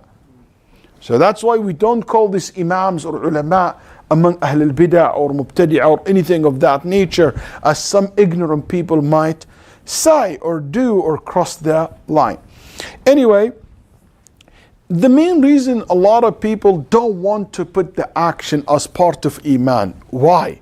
They said because they thought Iman is that plate that I explained to you. It has to be one sum lump. It has to be one piece. So they said if an action part of Iman, they couldn't imagine Al-Iman is divided. يتجزأ. For them Al-Iman one piece. Either you have it or you don't have it. And that's the Khawarij. And on the other hand is the Murji'ah, the other extreme. The one who said it is Iman is perfect, doesn't matter what sin you do, or this is any sin you do, you lose your Iman. Because for them Iman is one piece. Ahl Sunnah al-Jama'ah said no, Al-Iman levels. You can have that's why Nabi Sallallahu Alaihi Wasallam said وَذَلِكَ أَضْعَفُ الْإِيمَانِ. This is the weakest level of Iman. Al-Mu'min al-Qawi أحب إلى الله من المؤمن الضعيف. In the other hadith, the strong mu'min better than the weak mu'min, and both are good. So Iman has levels. They're not staying in one level or one basically it can be divided into levels. Guys, listen to me. This is another point to have. So if this is the case for us, al-mu'min, the believer, okay, the one who have these three components, actions of the heart, with the tongue, and with the limbs. These actions that you do, somebody asked me that day a question. He said, if you put the action of the limbs, it means are all of them required? Yes. But what if someone never does any one of these actions? We said one pillar of his Iman is missing, which it means he's not Muslim.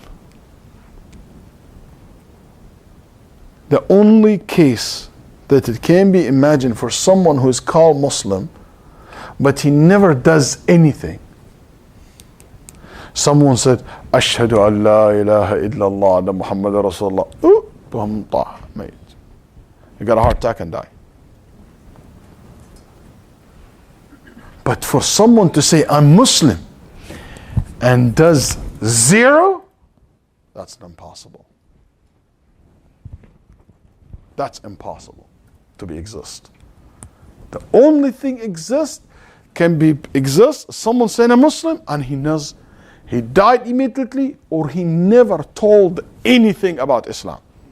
Somewhere in the middle of Amazons said Islam is to know that Allah is the only one worthy of worship. Okay, how worship? He must know, because if you tell him you have to worship Allah, the second question is how I worship Allah. It's impossible to imagine that.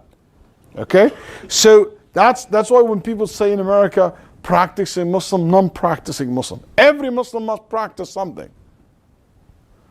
طيب, is anything specific in this action, in these actions, leaving it will destroy Islam? We'll say there is one of them, there is a big debate between the scholars, which is as-salah. As came in Hadith Shaykh ibn Abdullah al-Bulakhi, he said, he met 30 of the companions. He said, all the companions that I met, they do not consider any actions leaving it kufr except as-salah. 30 of the companions that he met, that's their position. Jabir, when he was asked, leaving as-salah is kufr that take you out of fold of Islam, or the kufr that you're still Muslim? He said, that's the kufr that take you out of Islam. And Jabir is an important name. Why? Because Jabir is the one who narrated for us the hadith of Nabi Sallallahu Alaihi Wasallam between the persons, between the person. What is between kufr and Islam is leaving salah. He is the narrator of this hadith. And the one who narrates the hadith, he knows what this hadith means more than anyone else. So that's one of the why it is important to know that Jabir is the one who said that. But is this something of ijma'? No. This is a debate between the scholars. That's not something agreed upon. Even though I'm not aware of any khilaf among the companions, but the khilaf exists among the successors. So some of the ulama said, since it exists in the successor, it must be somehow traced back to the companion. But there is no proof to show any single companion will say or take position other, while we have plenty of example of companions said it is the kufr, even that take person out of the fold of Islam. And we talk about someone who leave the salah, period. So if there is one action, there is other actions, there is a debate, yes. But the other actions, there is big debate between the companion. Like Hajj, some of the companion consider leaving Hajj kufr. Like bin Siddat Umar believed that, radiallahu anh. If someone capable of Hajj and he just don't want to do Hajj, they consider this kufr. So, fasting, zakah, there is a debate. But there is no agreement on these things. The biggest debate that took place ever was according to the salah. But here we say, the same thing with the action of the heart. Not all the action of the heart leaving it is kufr. Not all of it. But if somebody doesn't trust Allah, doesn't love Allah, never basically believe that he's saying the truth, ليس عنده تصديق, هذا كفر. Okay? But some of these levels, like it tasdeeq has level, love has levels, so this is not necessarily to be all the level that you have. So another thing I want to say, that Ahl al-Ilm said, that what if a person is a Muslim, is a mu'min, how he became Muslim? By saying Ashhadu an la ilaha illallah wa Muhammadur Rasulullah, and he believes in it, and basically he make the testimony. If you believe in La ilaha illallah Muhammadur Rasulullah, this Iman and this Islam cannot be negated unless you negate your Iman, which is something called kufr and shirk, and that's what al-ahkam, the names and the ruling comes. But if you commit a sin, your Iman will be reduced, because Iman increase and decrease, because a'mal, actions, increase and decrease. That's why Nabi Sallallahu Alaihi Wasallam, when he said why women their Iman is, or their deen is less, he said because they don't pray the whole entire month. Their prayer numbers is less, that reduce the amount of Iman, because it's according to the actions. Okay, that's what he meant. That's how he explained it, sallallahu alaihi wasallam. So here we say that this Iman can increase and decrease. Okay, and if it's decreased, if you make a sin, you don't get out of the fold of Islam, like the Khawarij said. If the kufr is made, that will not take the person out of Islam. Sin will not take the person out of Islam. Leaving the branches of al-a'mal, not every branches take you out of Islam. Some branches does, like saying La ilaha illallah. Somebody never said La ilaha illallah, refused to say La ilaha illallah. That's kufr. That's another Muslim. As-salah, there is a debate over it. Is it like La ilaha illallah or not? As I told you. But other than that, the vast majority would say no. Okay? Unless someone do an act of kufr or shirk, that's a different thing. The Khawarij said, if you do a major sin, you become a kafir. And this is not correct at all, not even logical. Not even, and you look at the Quran and Sunnah, Al-Quran and Sunnah very clear telling us that your sin will not take you out of Islam. Listen to these beautiful evidence. One of them is that Allah subhanahu wa ta'ala called the believers brothers in Islam, even though they did something considered major sins. He didn't strip them from the title mu'min. And he did, that's one. Two, he didn't strip them from the title brothers. Al-Ukhuwa al-Imaniyya. And he didn't strip them from the title what? Iman. And Allah subhanahu wa ta'ala told us as well that in the day of judgment, even people come with major sin, but still they can do what? Muqassa. Can take from the deeds of the person. Zalama, I did injustice, even kill, steal in one of the narration, backbite, all these major sins. But you still have hasanat that I can. If major sin, kufr, would you have any good deeds? Because Allah said, لَإِنْ أَشْرَكْتَ لَحْبَطَ. If you do kufr, you lose all your good deeds. هَبَاءً مَنْثُورًا. So that means you still have them. That means this sin did not take you out of the fold of Islam. And Nabi sallallahu alaihi wasallam, when someone fornicate, did he treated him like murtad or like a sinner? Sinner. So there is plenty of evidence. I just mentioned few for you. Just because Ibn Taymiyyah said it, I have to tell you.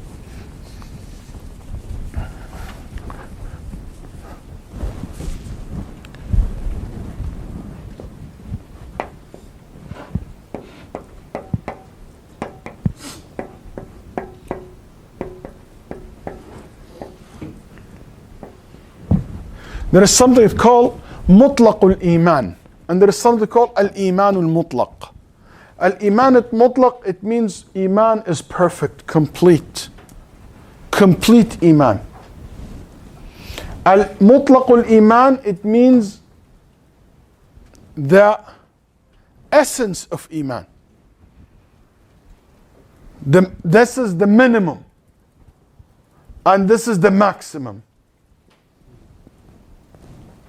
And this is every time you see the word mutlaq comes mudaf ilayh, it means perfect, complete. Okay? And if you see it mudaf, it means the essence. Aslu shay wa hada tamamu shay. Okay? So, question. The sinner has al-iman al-mutlaq or has mutlaq al-iman? Mutlaq al-iman, has the essence of iman, but his iman is not perfect. So when the Sharia said, this person is not a mu'min, it meant what? Al-iman al-mutlaq, which is the perfect iman. This person is not a mu'min. It means he's not, basically has the mutlaq al-iman. But when the Sharia said he is a mu'min, even he committed a sin, it means he has aslul iman. He has the essence of iman. You got it? So you have to understand how the terms used in the Quran and Sunnah. So sometimes Allah say about the sin, He negates iman, and or the hadith. He said, لا يزني الزاني حين وهو يزني وهو مؤمن. The fornicator, while he's fornicating, he's not a mu'min. It means he's not a perfect mu'min, not a good mu'min. He's not the mu'min that Allah described in Surah Al-Anfal. The one who, when he hears the verses of Allah, his heart where basically wajilat qulubuhum zaratum iman. It's not like that. It's not the perfect mu'min. But he has aslul iman, the mutlaqul iman. Okay? And this is a very important rule in everything has to do with iman and kufr. When the Prophet ﷺ said, will not enter Jannah, the sinner, the one who is bad to his parents, will not enter Jannah. Mutlaq al-dukhul wala al-dukhul al-mutlaq. It means he will not enter at all, or it means his entrance will not be perfect, will not be among the first, will not be and the earliest. Which one? The second. It's not the perfect, it's not the complete entrance. It's not like the one who enter without being delayed. No, it means, he will be delayed. But it doesn't negate that he will enter eventually. Laysa minna. He is not from my ummah. Is to say, mutlaq al-ummah aw al-ummatul mutlaqa. He is not from me at all, or it means the one who cheat, or it means he's not among the perfect people of this ummah. Not among the perfect people of this ummah. If you don't understand this, you will end up making takfir to people. And that's what the Khawarij and Mu'tazilah did. They ended up making takfir to people. You follow? But if you understand the difference between the two, you will not ever take people out of Islam based on their sins that they do. Okay.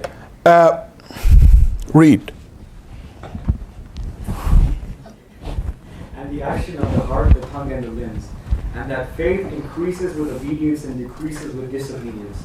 In spite of this, Aqeedah, Muslims are not to be considered unbelievers as a result of their committing faults and sins, ma'asi and kabair, as the Khawarij consider that. Rather, brotherhood in faith remains firm despite faults, just as Allah the Exalted has said in the punishment verse, if the heir of the murdered person forgives his brother in faith, it is preferred that you follow his forgiveness with leniency in collecting the money. So, فَمَنْ عُفِيَ لَهُ, even though he's a murderer, he did commit murder, but he's still his brother. And he has said, if two groups of believers fight each other, try to make peace between them. So he called them believers, even though one of the group is transgressor.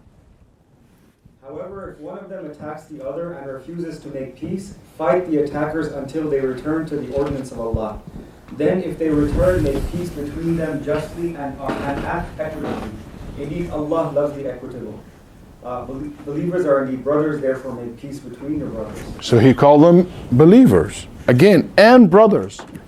The people of the Sunnah do not completely strip the Muslim transgressors from faith, and they do not believe that he will stay in hell forever as the Mu'tazilah claim. Rather, they believe that the transgressor enters under the name of the faith, just as Allah has said, and liberate a slave who is a believer. He may not enter under the name of... So when Allah subhanahu wa ta'ala free a believing slave, you don't go look for the most righteous slave. Any slave, male or female, at that time, who's a good practicing Muslim or not practicing Muslim, still a slave who is a believing, you can free him, according to all the fuqaha. Allah has said, and liberate a slave who is a believer. He may not enter under the name of absolute faith as That's a new sentence, not and. It's a new sentence. Yeah? He may not enter under the name of absolute faith. It means he, referring to whom? The sinner. Okay? He may not enter under the name of absolute faith as Allah the Exalted has So said. al-iman al-mutlaq, absolute faith. Indeed, the believers are those whose hearts, when Allah is mentioned in their presence, filled with piety, and whose faith, when His words are recited to them, increases. As the Prophet, peace be upon him, has said, the adulterer is stripped of faith while committing adultery, the thief is stripped of faith while stealing, the drinker is stripped of faith while he is drinking, and anybody who puts a show of greatness to attract the people's eyes is stripped of faith. Bukhari Muslim. And it is said, he is a believer with incomplete faith, or he is a believer by his faith and transgressor by his sin. So he is not given absolutely the name of faith, nor is he stripped completely of the name. Among the better than the name, the meaning of the name. Among the fundamentals of the people of the Sunnah and the community is purity of heart and tongue towards the companions of So both things, your heart and your tongue, because maybe your tongue is pure, but your heart is not. Purity of heart and tongue towards the companions of the Messenger of Allah, peace be upon him, just as Allah has described them. Those who came after them, the Sahaba, say, our Lord, forgive us, forgive our brethren who preceded us in faith, purify our hearts. So those who came after the Sahaba, so that's until the Day of Judgment. Forgive our brethren who preceded us in faith, purify our hearts of any rancor towards the believers. Our Lord, you are gentle and compassionate. Obey the saying of the Prophet, peace be upon him. Do not revile my companion by Allah, in whose hand my soul is. If any of you spends gold piled up like Mount Uhud, it will not equal a pint of any one of them, nor its half. Yeah, can you imagine this hadith was said in regard to Abdurrahman ibn Auf when Khalid bin Waleed cursed him. Because Abdurrahman ibn Auf among the early Sahaba, and Khalid came later on. So he wanted to show him the value of those Sahaba who in the early time. So if it is haram for a companion to curse a companion, what about someone like comes after that? Everyone should basically have respect. Cursing the Sahaba radiallahu anhum, two levels. One level take you out of the fold of Islam, which is to believe that they are kuffar, or to accuse Aisha with adultery, or to accuse them with hypocrisy, to say Abu Bakr is hypocrite, Umar is hypocrite, or the Sahaba. This kind of curse or bad language, if it carry something that contradicts what the Quran said, or they are in hellfire, or they are murtaddeen, that's kufr. But if the curse is a bad language, like cursing, la'an, or saying bad things, or saying bad words about them, that doesn't take you out of the fold of Islam. Like he said, لا تسبوا أصحابي, don't curse my companion. He didn't say Khalid Waleed is kafir. It doesn't mean, but it means it's a sin that you need to repent from it. The Prophet, peace be upon him, said, do not revile my companions. By Allah, in whose hands my soul is, if any of you spends gold. The people of the Sunnah accept what the Quran, the Sunnah, and the consensus brought them of the Sahaba's virtue and high ranks. So they prefer those who spent their wealth and fought before the victory, which is the Treaty of Al-Hudaybiyah, over those who spent and fought after it.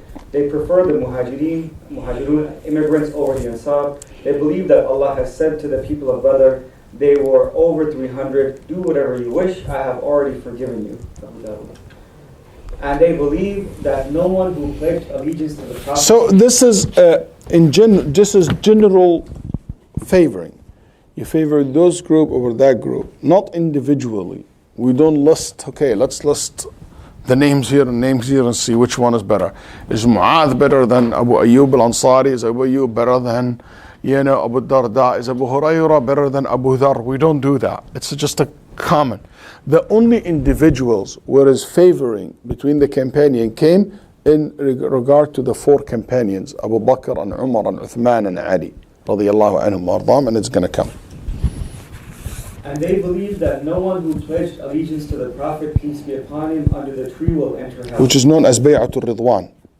As the Prophet, peace be upon him, had declared, but that Allah was pleased with them and they with him. Allah subhanahu wa ta'ala said about As-Sabiqun al-Awwalun al-Muhajirin al-Ansar that Allah subhanahu wa ta'ala is pleased with them. Radiyallahu anhum wa radu an. Allah is pleased with them. Okay? The word radiyallahu anhum, Allah is pleased with them, it means that they are among Ahl al-Jannah. And that goes against whoever claimed that the Sahaba left Islam after the Prophet ﷺ died. Because if this is the case, Allah will not keep these verses recited until the Day of Judgment, that He is pleased with them. That Allah was pleased with them and they with Him. And they were more than 1,400. They assigned to paradise whoever the Messenger of Allah, peace be upon him, assigned there, such as the 10. And Thabit ibn Qais. So some of them by name, the Prophet ﷺ mentioned that they are in Jannah. And Thabit ibn Qais, ibn Shammas, and other amongst the Sahaba. How many companions do you think were? Like how many? 500. 500 companion. Or 500,000? No, 500. 500. No, he just said here. He said in that Bay'at al-Ridwan, there is 1,400. In Hajj, there were 10,000 with him in Hajj. Abu Zur'a said there is about 500,000 companions. Abu Zur'a al-Razi said. But the one that who are known to narrate the ahadith and to have narrations in the hadith, several thousands. Okay? The one who made Hajj with the Prophet, 10,000. The biggest gathering of them.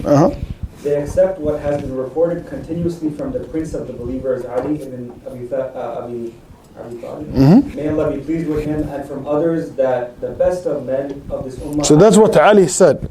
Listen. That the best of men of this ummah after its prophet are Abu Bakr, then Umar, then Uthman, and fourth Ali ibn Abi Talib. May Allah be pleased with them all. All traditions have indicated, and all Sahaba, may Allah be pleased with them all, have agreed upon giving priority to Uthman out of regard for his allegiance, al-bay'ah. To be the leader. Although Although some of the people of the Sunnah are disputing over whether Uthman or Ali, may Allah be pleased with both of them, has the priority. Priority in virtue. So there is a debate between the Sunnah, Ahl Sunnah, which one is better, Uthman or Ali? So if somebody will prefer Ali over Uthman, that's not bid'ah. As many of the Salaf said that, or many of the people. But the vast majority said Uthman is better. Or some said Uthman. Abu Bakr is the best, then Umar, then Uthman, and they remain silent. And Ibn Umar radiallahu anh said that. Okay? And they will not say anything after that. Some said no, Abu Bakr, Umar, Ali, then Uthman. The majority said Abu Bakr, Umar, Uthman, then Ali. The way they are in Khilafah, the way they are in virtue. Okay? But the issue of which one is better is an issue of debate. It's no bid'ah. But what is bid'ah, as he's going to tell you, it is the issue of khilaf. If somebody ever said Ali deserves to be the Khalifa over Abu Bakr or Umar or Uthman, that's bid'ah. After they, the people of the Sunnah, had agreed upon giving priority to Abu Bakr and Umar, some people gave the priority to Uthman and kept silent and considered Ali to be the fourth. However, some people preferred Ali and some remained neutral. But the people of the Sunnah settled on preferring Uthman, even though this matter, the matter of Uthman and Ali, is not of the fundamentals. The majority of the people of the Sunnah do not consider disagreeing in this matter as being misled. Rather, it is the matter of the question of the Caliphate, where they consider the disagreeing person to be misled.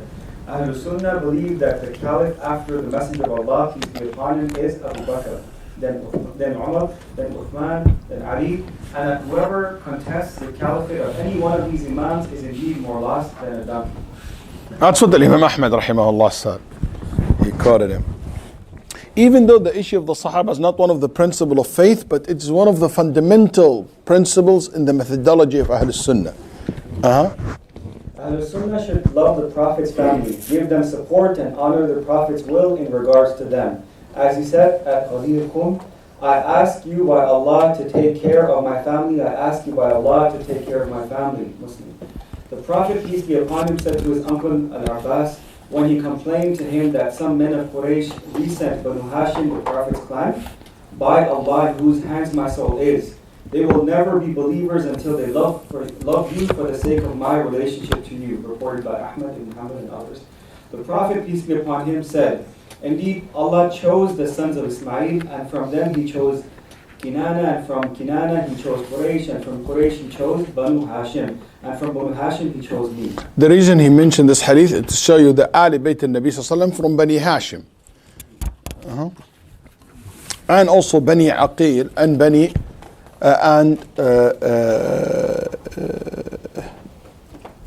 بني عقيل وبنو هاشم وبنو عبد المطلب. They are the آل النبي صلى الله عليه وآله وسلم.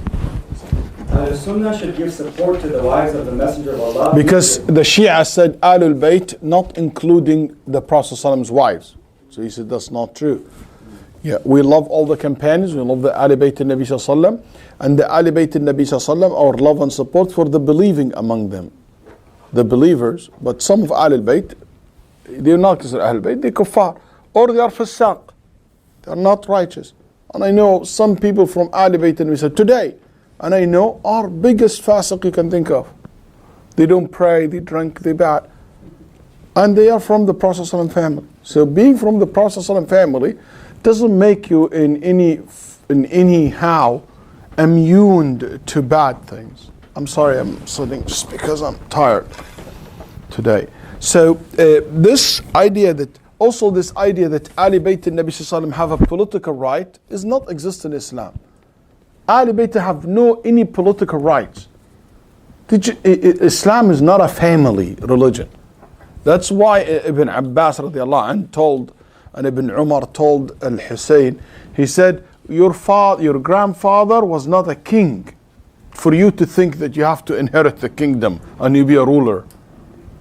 The Prophet was not a king. Nabi Sallallahu was a messenger.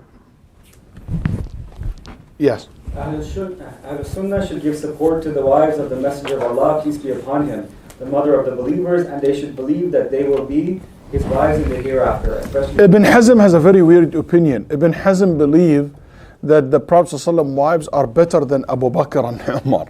He said that the Prophet's wives are better than Abu Bakr and Umar. Why? Because they're going to be with him in Jannah, in the highest level. And that's absolutely not correct. Because Aisha and Khadija, they will reach that level of Jannah for being wife of the Prophet ﷺ, not because of their iman and their deeds. It's not their deeds took them there. It is being married to the Prophet ﷺ took them there. Otherwise, that means Abu Bakr's wife better than Umar, because Abu Bakr is higher than Umar in Jannah. And Umar's wife better than the Sahaba. It makes no sense. And that means Aisha and Khadija better than Isa and Musa. Because in Nabi higher than all these prophets in Jannah. So it's not Ibn Hazm rahimahullah. Whenever he get it wrong, he really get it wrong. Rahimahullah. They should believe that they will be his wives in the hereafter, especially Khadija, may Allah be pleased with her, the mother of most of his children, and the first person to believe in him and give him support, and he respected her very highly. And Aisha as-Siddiqa, and the daughter of Abu Bakr as-Siddiq, may Allah be pleased with her and her father, of whom the Prophet, peace be upon him, said, Aisha's superiority over women is like the superiority of a harid, a dish of soaked bread, meat and broth, over the rest of the food, reported by the She's the most delicious food at that time. Ahlul Sunnah should forsake the Rawafid doctrine, those who hate the Prophet's companions and revile them. They should forsake the Nawasib doctrine, those who harm the Prophet's family, verbally or actually. Ahlul Sunnah should not deal with what happened between the Sahaba of the disagreement, and they must say part of the traditions which are narrated about their... Listen carefully. Number one, some of the things that about the fight and the dispute between the Sahaba are pure lie. Number two, and they must say part of the traditions which are narrated about their faults are untrue. Untrue. That's number one. Number two, And some of them added to or omitted from. so it's basically exaggeration or change and added to it, which is maybe there is base for it, but they made a lot of change to it. Or distorted. Distorted. Three. The part of them which is true they are excused from, because either they expressed... Why they are excused? Because number one, Because either they expressed their personal opinion and they were right, or they expressed their personal opinion and they were wrong. so the Sahaba, they are لهم ذنب مغفور وسعي مشكور, a sin that forgiven and deeds that accepted. Some people think that only deeds accepted, سعي مشكور. Also they have ذنب مغفور. Their sins are forgiven. It's me and you who knows our sin forgiven or not. Now, And the Sunnah do not think that each of the Sahaba is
amount of their deeds is negligible in comparison to their virtues.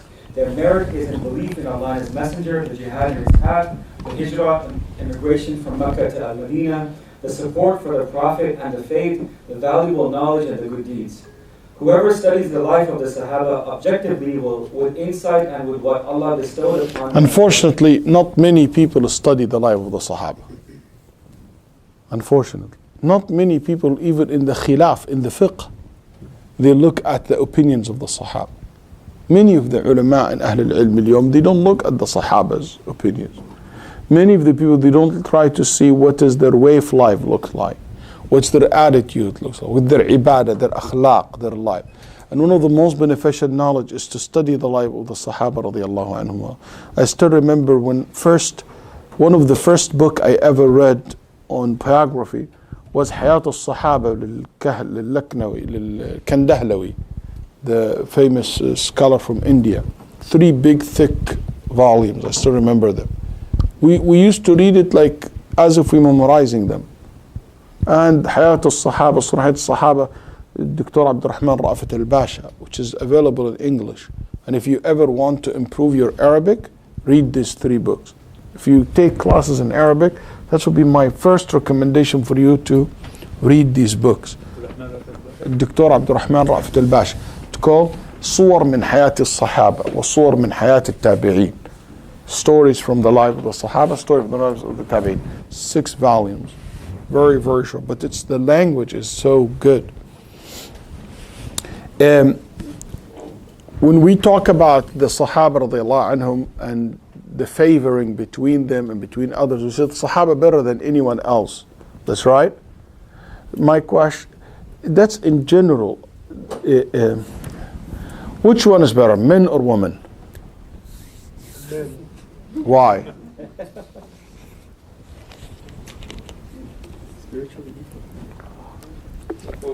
We were made first.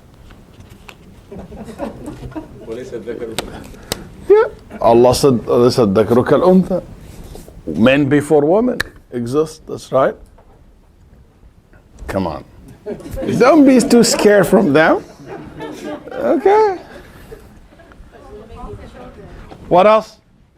Come on, you can bring something else. Somebody said, I can say woman better. Why? I would say woman better. Why? I'll tell you why. Because they are the mother of men. Every one of us has a mother. My mother better than me. My mother has higher level than my father. Okay? My daughters get more reward for having daughter than having sons. Okay? I can tell you, women are the backbone of the society. They say, behind the rise and the fall of every great man, a woman. That's very true, by the way. The rise and the fall depends. She doesn't support him, she will make him fall. Don't ruin it in the end of the class, huh? Okay, but anyway, so what I'm saying is, did anybody try to figure out what's my point? My point is, okay, that's sensitive, men and women. Which one is better? Okay, Coca-Cola or Pepsi? Coke, Pepsi, we can debate that, that's right. Everybody will bring what? Perspective. I can tell you 10 reasons why women are better than men. And I can tell you 10 reasons why men better than men. That's right. Everybody, whenever we want to use the word better or favor, which one is better, America or Canada? Which one? Anything you can think of. Anything you can think of. Okay? Anytime you compare between 2 things, we can look at it from different what? Don't forget that. So when people said the Sahaba better, there is many different perspectives. Okay? So the Sahaba better when it comes to their deen, their iman, their taqwa. But it doesn't mean necessarily that as whole. But one Sahabi, compare one Sahabi to maybe a successor. In ilm, the successor might have more ilm than the Sahabi. I have no doubt in my heart. Abu Hanifa has way more ilm than many of the companions. Hundreds of companions have way more ilm than maybe Abu Dharr radiallahu anhu arda. Someone like Imam Ahmad or Malik or Shafi'i has more knowledge, but this Sahabi has more virtue, has more reward than all of those together. So there's different perspectives. Okay, so the same thing when we look at the comparison and the favoring even between the Sahaba. Just keep that in mind, because a lot of people fight over which one is better because they look at it from different perspective. Otherwise, men and women both are great. Go ahead. Whoever studies the life of the Sahaba objectively, with insight and with what Allah bestowed upon them of virtues, will no doubt discover that they are the best of all people after the Prophet, peace be upon him. That there never was and never will be their like, and that indeed they are the choicest of generations of the Ummah, which in itself is the best of all nations and the most honorable in the eyes of Allah the Exalted. Yeah. Among the fundamentals of the people of the Sunnah and the community is the belief in the miracles of the saints, Karamatul Awliya. Allah created supernatural acts through them in all aspects of life, revelations, mukashifat, power and impressions. This is known of ancient nations in Surah Al-Kahf, chapter 18. Like the people of caves, they're not prophet, but this is super miracle happened to them to live all these years. And in other Quranic chapters, and is known of the early like Maryam alayhi salam, for example. Quranic chapters, and is known of the early men of this ummah amongst the Sahaba and the Tabi'un and the rest of the generations of this ummah. It will be with them to the day of resurrection. And these miracles can be knowledge. I have no doubt that Imam Ahmad has a miracle. Imam Ahmad said, I memorize 1 million hadith the same way I memorize Al-Fatiha. 1 million narrations. Bukhari, a miracle to have all this knowledge. That's a miracle. The whole entire, في العلم. Also miracle can be في التأثير. When you hear that people have this power of moving the hearts of people, blah, these are things like not natural to happen to people. And it happened to people by following the way of Rasulullah sallallahu alaihi wasallam. And there is like a lot to be said. Go ahead, read. The path of the people of the Sunnah and their Jama'ah is following the Prophet's tradition, both inwardly and outwardly. Because you follow the Prophet ﷺ in the salah, but also you follow him in the khushu'. You follow the Prophet in his akhlaq and his adab, and the way he talks, the manners, how he treated his wife, how he treated his friend, how he treated his enemy. The same way you took from the aqeedah, batinan, the belief, and zahira, the action, the dealing with people. Only the Prophet ﷺ? Not only the Prophet ﷺ. And following the footsteps of the early Muslims, both the Muhajirun, immigrants, and the Ansar, helpers, and following the Prophet's recommendation, hold on to my Sunnah and the Sunnah of the rightly guided caliphs after me. And that showed me that Ibn Taymiyyah rahimahullah chose the opinion that the rightly guided Khalifa is not only Abu Bakr and Umar and Uthman and Ali. That's what I believe. It means anybody yakhlufun al-Nabi, because Khalifa, it means yakhluf, it means replace. The Prophet's role in the Muslim Ummah was what? There is two major roles. A political role as a leader and also as a religious figure. That's right. A teacher. That's right. A person of guidance. That's right. So the Prophet ﷺ, those who replace his role, has to replace what? Both roles or one of the roles. Okay? Because I can represent the Prophet ﷺ. I hope that I became Khalifa in Nabi ﷺ in spreading the guidance, but I'm not a ruler. I can maybe have one, or maybe not none of them. Okay? So those Al-Khulafa al-Rashid, Abu Bakr and Umar and Uthman and Ali had both. But Ibn Mas'ud, Abdullah ibn Abbas, also they are Khulafa. Khalafun Nabi ﷺ. They replaced the Prophet ﷺ's role in the Ummah. As the teachers, they taught the Tabi'een, they taught the successor, they spread the knowledge. Okay? So the only one who really deserved the title Khulafa al-Rashidin al-Mahdiyin are the Sahaba, no one else. Radiallahu anhu. So, and he said, hold into their way. And when did he say that? He said, whoever will live among you will see a lot of division. How can you save yourself from division? By following the way of the Sahaba, the way of the Salaf. Hold on to it firmly And beware of heretical innovations, bid'ah, because each heretical innovation, bid'ah, is a falsehood, and each falsehood is a deviation from the right path. Reported by Ahmad ibn Hanbal, Abu Dawud, Tirmidhi, who said is a good and sound hadith of Ibn Majah. The people of the Sunnah know that the most truthful words are Allah's words over the words of all people, and that they put the guidance of Muhammad, peace be upon him, ahead of the guidance of all people. Because of all this, they are called the people of the book and the Sunnah.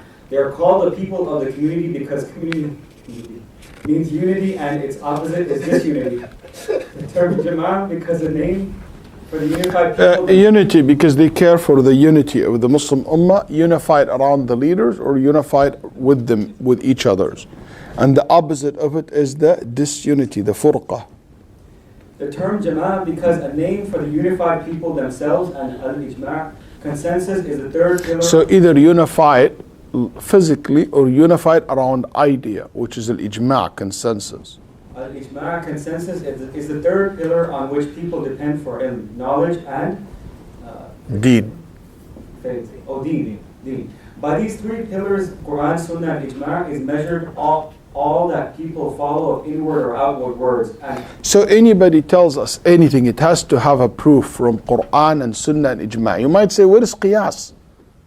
Because al-Qiyas has to be based on one of these three. Al-Qiyas is not, if you teach Usul al-Fiqh, you should know that Al-Qiyas is not an independent evidence, was not a source, is not a source of legislation, because you cannot make Qiyas unless it's based on text from Quran or Sunnah or Ijma'. But you cannot have Qiyas because of that. Al-Qiyas ليس أصل في ذاته, هو تابع للنص. So that's why he didn't mention it here. these three pillars, Quran, Sunnah, and Ijma', is measured all that people follow of inward or outward words and acts which have any relation to deen, faith, and to the controlled Ijma' of the righteous ancestors. Since after them of the righteous ancestors. Since after them the disagreement increased and the Ummah dispersed. Yeah, and this shows you also that this is important, which is following the way of Salaf. It's very important to save you from being deviated from the right path. And also here, look at how he cares so much about the issue of following the Prophet in all aspects, because unfortunately today, we have a lot of people claim themselves Salafi or Sunni or following Ahl Sunnah al-Jama'ah, but they only pick and choose whatever fits them. They don't care for their akhlaq, for the akhlaq of Salaf, for the ibadah of Salaf. I don't know how can you call yourself a person follows Salaf and you don't make qiyam al-layl, you don't pray, you don't have the ibadat, you don't read Quran. Speaking of reading Quran, can I take 1 second, 10 seconds? Take as much as you want. Today I saw the coolest app in my life. And I love the people who made this app. But first time in my life I hate my phone. Because I cannot download on my phone. Who is among you guys have a Samsung? Okay, I can't download it because it's a Samsung. This basically on the Google store, and this is called Khatm. This app, when you download it, not now, after the class.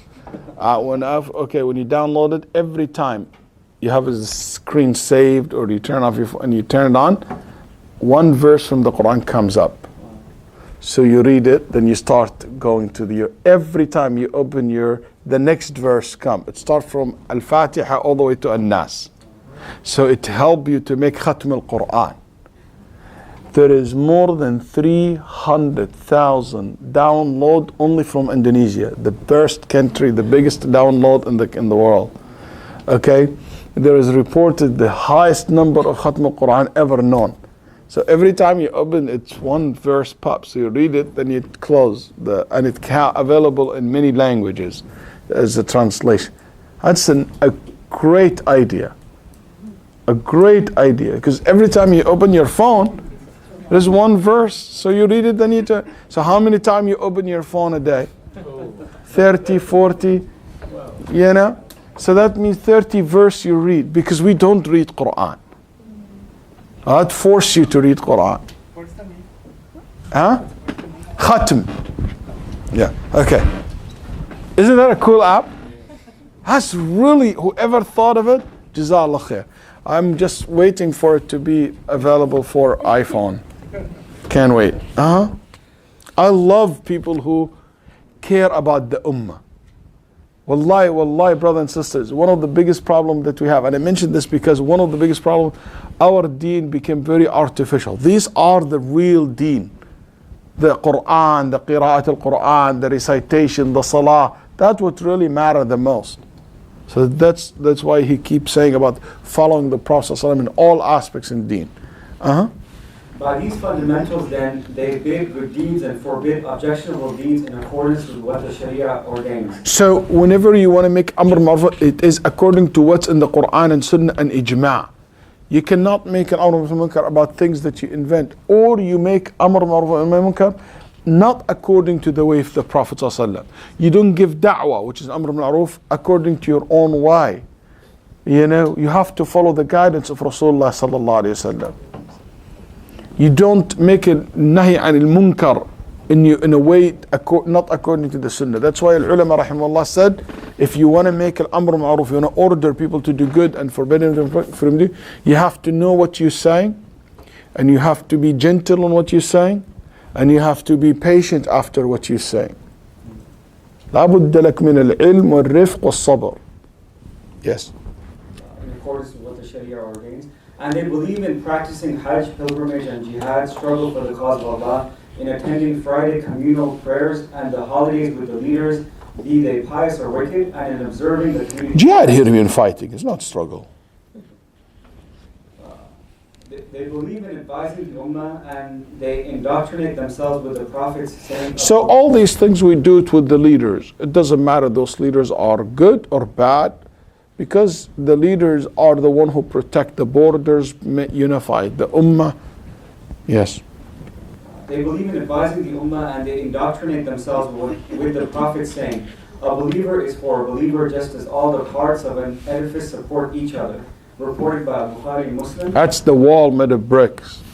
It's in our masjid, a big sign that says, that's the only wall we should build. The wall of brotherhood. Not the wall that divide people. The Prophet, peace be upon him, intermixed his fingers while saying this. Like this.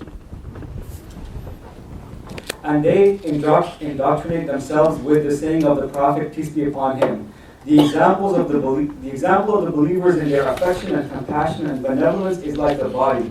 If one part of it becomes ill, the whole body comes to its aid with fever and sleeplessness. Reported by Bukhari and Muslim. Again, the whole ummah, because sometimes when you talk about bid'ah, you forget that also the people of bid'ah and the people of sins are part of Ummah Muhammad. You should have love and care for them. So our talk about Aqeedah should not let us forget about the right of the ummah as whole. Yes. Sunnah, and they bid people to persevere when calamity strikes, and to be thankful in the time of life's ease, and to be accepting in the fulfillment of Allah's irreversible decree. They call on people to practice noble manners and good deeds, and to indoctrinate themselves. Noble manners and good deeds, they go hand to hand. And again, here he talked about some of the manners, because this beautiful Aqeedah that he talked about it will worth nothing, will means nothing, will not be promoted if we have bad manners. Without good manners, this Aqeedah will not be accepted. This Aqeedah will not be very beneficial, will not take you very far. And also because Al-Aqeedah, part of it is Al-Akhlaq. That's why in modern days, in any department of Aqeedah, you have the ethics. So every department of Aqeedah, say in philosophy and ethics. In Maghrib we have the Aqeedah and Adab department. In every major university I know that they follow the way of Ahl Sunnah al-Jama'ah, they put Al-Akhlaq as part of Al-Aqeedah, because it's part of the actions. They call on people to practice noble manners and good deeds, and to indoctrinate themselves with the saying of themselves with the Prophet saying, a perfect faith belongs to a believer with good manners. Reported by Ibn Hanbal and Al-Qadar, who said it's good and sound. And the Sunnah urged people to mend their relations with those who have broken with them. Allahu Akbar. To give. تصل من قطعك. To give. to give to those who have deprived them, See? and to forgive those who have done injustice to them. They order Because whenever you forgive those who done injustice, by the way, just for the record, we forgive those who have wronged us. Kind of weird. Somebody, I told him, "Yakhi, forgive him." He said, "But he did wrong to me." I said, "I know." The whole forgiveness concept is about someone who did wrong to you. "But he did this to me." I said, "I know." What? You forgive someone who did nothing to you? You forgive those who wronged you. So don't forget that. And by the way, forgiveness is not weakness. I learned in my life, weak people cannot forgive. Those who refuse to forgive are weak people. Strong people let things go. Forgiveness is basically strength. It's azm al-umur. And I also want to tell you something. When you forgive someone, you didn't set that person free. You set your own self free.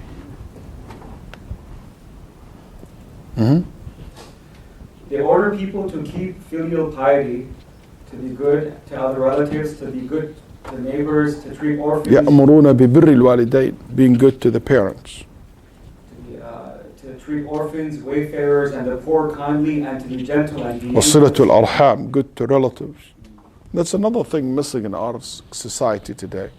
We don't know our relatives, cousins, and we became like so into the nuclear family. My parents, my children, and that's it. My brother and sister may be bad, not all brothers and sisters.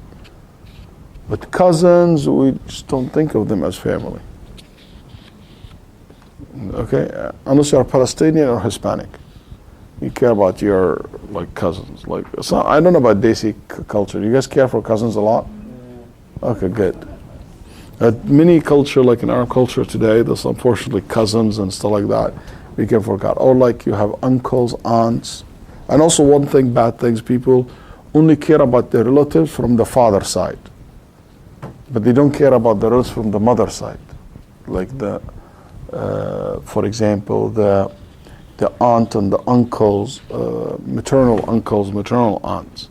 They care about the paternal uncles and aunts. They forget about the mother side. That's not correct. To be good to other relatives, to be good neighbors, to treat orphans, wayfarers. All neighbors, Muslims and non-Muslims. To treat orphans, wayfarers, and the poor kindly, and to be gentle and humane to the slaves. So, caring for social service, standing part of our Aqeedah and part of Iman. Volunteer your time to help. I know Arsalan's wife, Jazakallah khair, she helped with the ISGH, distributing the zakat and do. If you have in a masjid or organization something, a man of refugees, helping hand, and anything like you can do. This is a great deal of ibadah. They forgive bragging, arrogance, and transgression. Because good manners is a combination of two things, not one thing. Good manners is a combination of doing things good and stop doing bad. Because if you are kind and nice but you mean, you're kind and nice but you brag about yourself all the time, it doesn't work. You have to have both. Sometimes people have one, but they don't care about also freeing themselves from the bad qualities. So good man is a combination of the two things.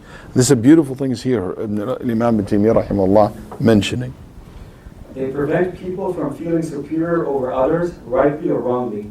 And Ya salam. Rightly or wrongly. Don't feel you're superior rightly. Maybe you have a right to be superior. Maybe I'm Shaykh and I see myself superior, but I cannot act this way. Maybe you're older. You have a reason to be superior because of your age. But don't use this as a way to force yourself over others. Maybe you are superior because your position. Maybe you're high rank. Maybe you're his boss and job. But don't let this superiority, make to brag and to be arrogant and to abuse others. Maybe you're superiority because you're sisters and we're brothers. But or husband and wife and children and parents and don't let this make you use this as a tool to abuse others. That's not haram. Even if you're بحق أو بغير حق. So what about somebody making superiority with no haqq, with no rights? Like he think I'm superior because of my color skin, or maybe a social status, or my race. And they bid people use high manners and prohibit them from pursuing trifles. Trifles. Huh? Trifle, it means things petty, yeah. Child things like petty, not so, like today, also manners of people, they care for petty things, like it is sad. Like I see, for example, in a group of some da'iyas and some like activists, okay, writing literally 60 posts about this Turkish series, Portugal, whatever his name, this Portugal, whatever his name. You know what I'm talking about? Portugal, whatever his name, Portugal, whatever. You know what I'm talking about? There is a series about the founder of Turkey, of the Ottoman Empire. Okay? So there is like 300 episodes of it. So like 70 posts and debate over what is this and what is that. What kind of nonsense is that? Like people all so excited about Batman and like talk about Batman. What kind of, can you imagine like a guy or somebody like this is his care? This is the trivial things. Okay. All that they say or do games and stuff like that. All that they say or do of the above, or other than it, in all of it that they follow the book, the Quran and the Sunnah. Their path is the religion of Islam, for which Allah sent Muhammad, peace be upon him. But for all this, the Prophet, peace be upon him, foretold that this ummah will split into 73 factions, all of them in hell except one, the Jama'ah, the community, reported by Ahmad bin Hanbal. And the Prophet, peace be upon him, said in another hadith, they are those who will follow what I am and what my companions are today in Tirmidhi. Those referred to in this saying, those who hold firmly to pure, unadulterated Islam. So you have Al-Islam, the big circle, then you have Al-Islam, that what the Prophet ﷺ practiced exactly. Al-Islam al-Mahd al-Khalis, the pure Islam, that pure from all this bid'ah. Many people said, Shaykh, why can't we reverse Aqeedah to be the most simple way, the way it was in the Sahaba? I wish. Why you have to say Aqeedah, Tawheed, Arkan al-Iman, Qadar, the 2 degree, and every degree has 2 and 4 principles, and like, why did the Prophet ever said that? Why don't we just bring it back to simple, Tumil Qadar Khayru Shar? Yeah, that's if you live in that time. But al-bid'ah happened. The corruption happened. You can't do that anymore. It's like telling me today, hey, you don't need to study mubtada and khabar and fi'l and fa'il and maf'ul and nahu and all this, like let's dump it. Let's just go back to the pure Arabic way. I wish. But that's not how it is. Life changed. This whole bid'ah and whole changes and it's not like, I wish that we can go back to this. But it's not. Things changed. Yeah, go ahead. Those who hold firmly to pure unadulterated Islam became the people of the Sunnah and the Jama'ah. Amongst them are the truthful. Listen to this beautiful. Among Ahl-Sunnah al-Jama'ah. Amongst them are the truthful, the martyrs, the righteous. Included in them are the. So you don't need to be joining the jihadi, deviant, extremist group for the shuhada and to people who sake the fight for the sake of Allah.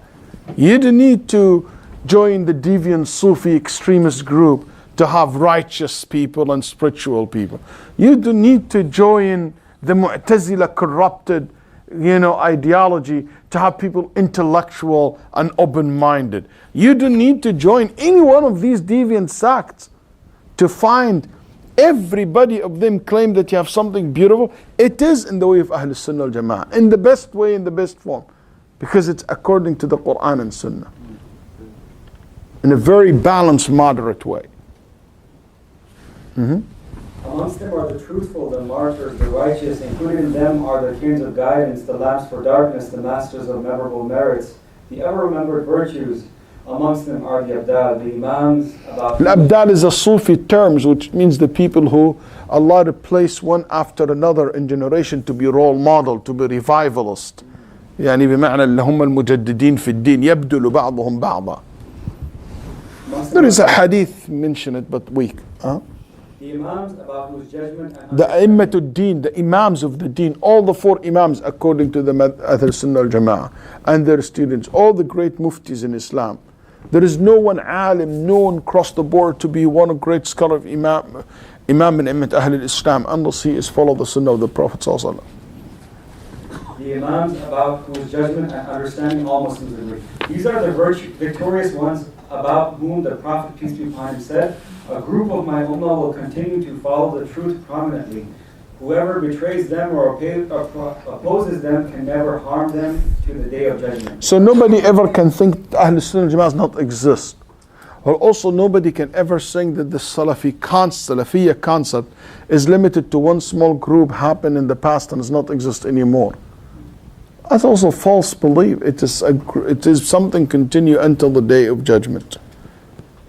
Thus we ask Allah the Great to make us part of them and not let our hearts swerve after He has guided us. Bestow on us mercy after Him.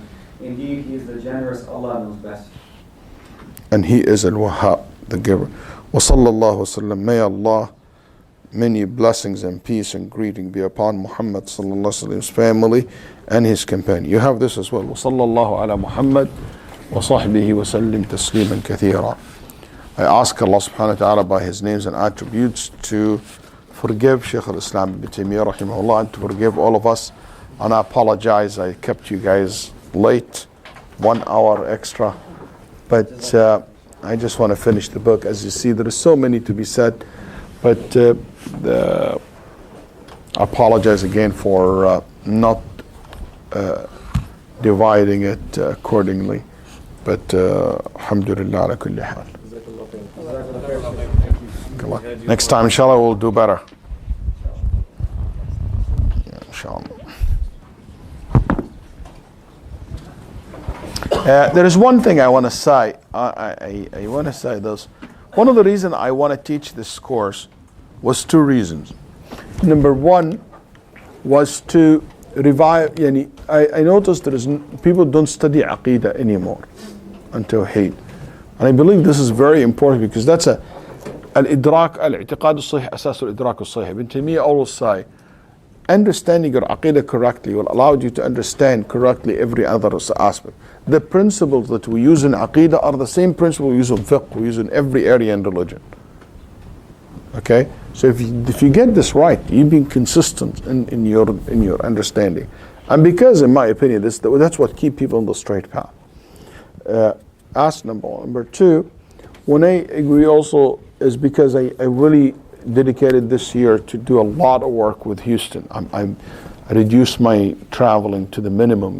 With Al-Maghrib, for example, I only teaching 2 courses from January all the way to Ramadan. And the reason for this, I want to spend more time in my community that I've been way away from them this last few years. And the third point, that I want to revival also the courses that it is not associated with charges and stuff like that. And I hate to bring this up, but originally I don't want to charge anybody anything for this course. The only concept of charge came just to make a sense of commitment, and that's why I decided that the money that he wanted to give me, I asked him to write it to the masjid, and so it's going to be something to be given as a form of sadaqah for all of us, inshallah ta'ala. And it's not because I'm against charging people for money or anything like that, but I don't want the da'wah to be always about charging and making like a lot of charge, and like it became very materialistic and attached to take price. You know, I do believe that the teachers who full time for da'wah need support. We have family, we need to support our family as well. But also I differentiate between working for institutes or a masjid. Al-Maghrib has a lot of employees opening many houses. It's an institute of knowledge. Let's charge people money so it can function. But I don't want every event happen in a masjid. Every time we do that, it became like associated with just money. It became sometimes even ridiculous lately, the way it is dealt, to the extent many people now I visit, and they told me they can't invite many speakers because of the price of it. You know, just getting out of hand. And I'm not ashamed to say that. And I talked to a lot of like my friends and said, if there is any free events that is meant to be free, open for the public, and is not associated with any employees and overhead costs and stuff like that, you know, I really think we should not to make it like, you know, like prices. Like in my masjid, for example, if I had someone to come, alhamdulillah, nobody ever come to my masjid unless we give them a gift. We try to give something very reasonable. But anybody comes and tell me, hey, khutbah al-Jumu'ah $750, and if you want a class in the night, this is $1,000. If you want me to give a talk on Saturday, this is $1,500. If you want unlimited talk in the weekend, that's like $3,000. You know, I said, you know, Imam Ahmed said, it's very hard for me to see people, their heart has the Quran, but the dunya took over their hearts. You know, this attitude, alhamdulillah, very rare to, for this one person said that to me before, this young person. I said, thank you very much. You know, I don't need you. You know, it became like, so I just want to say that I was debating the whole week to say it or not, and I just want to share with you my thoughts, and I appreciate a lot of your support and commitment. For me, that means a lot. Okay, Jazakumullah khair. Thank you.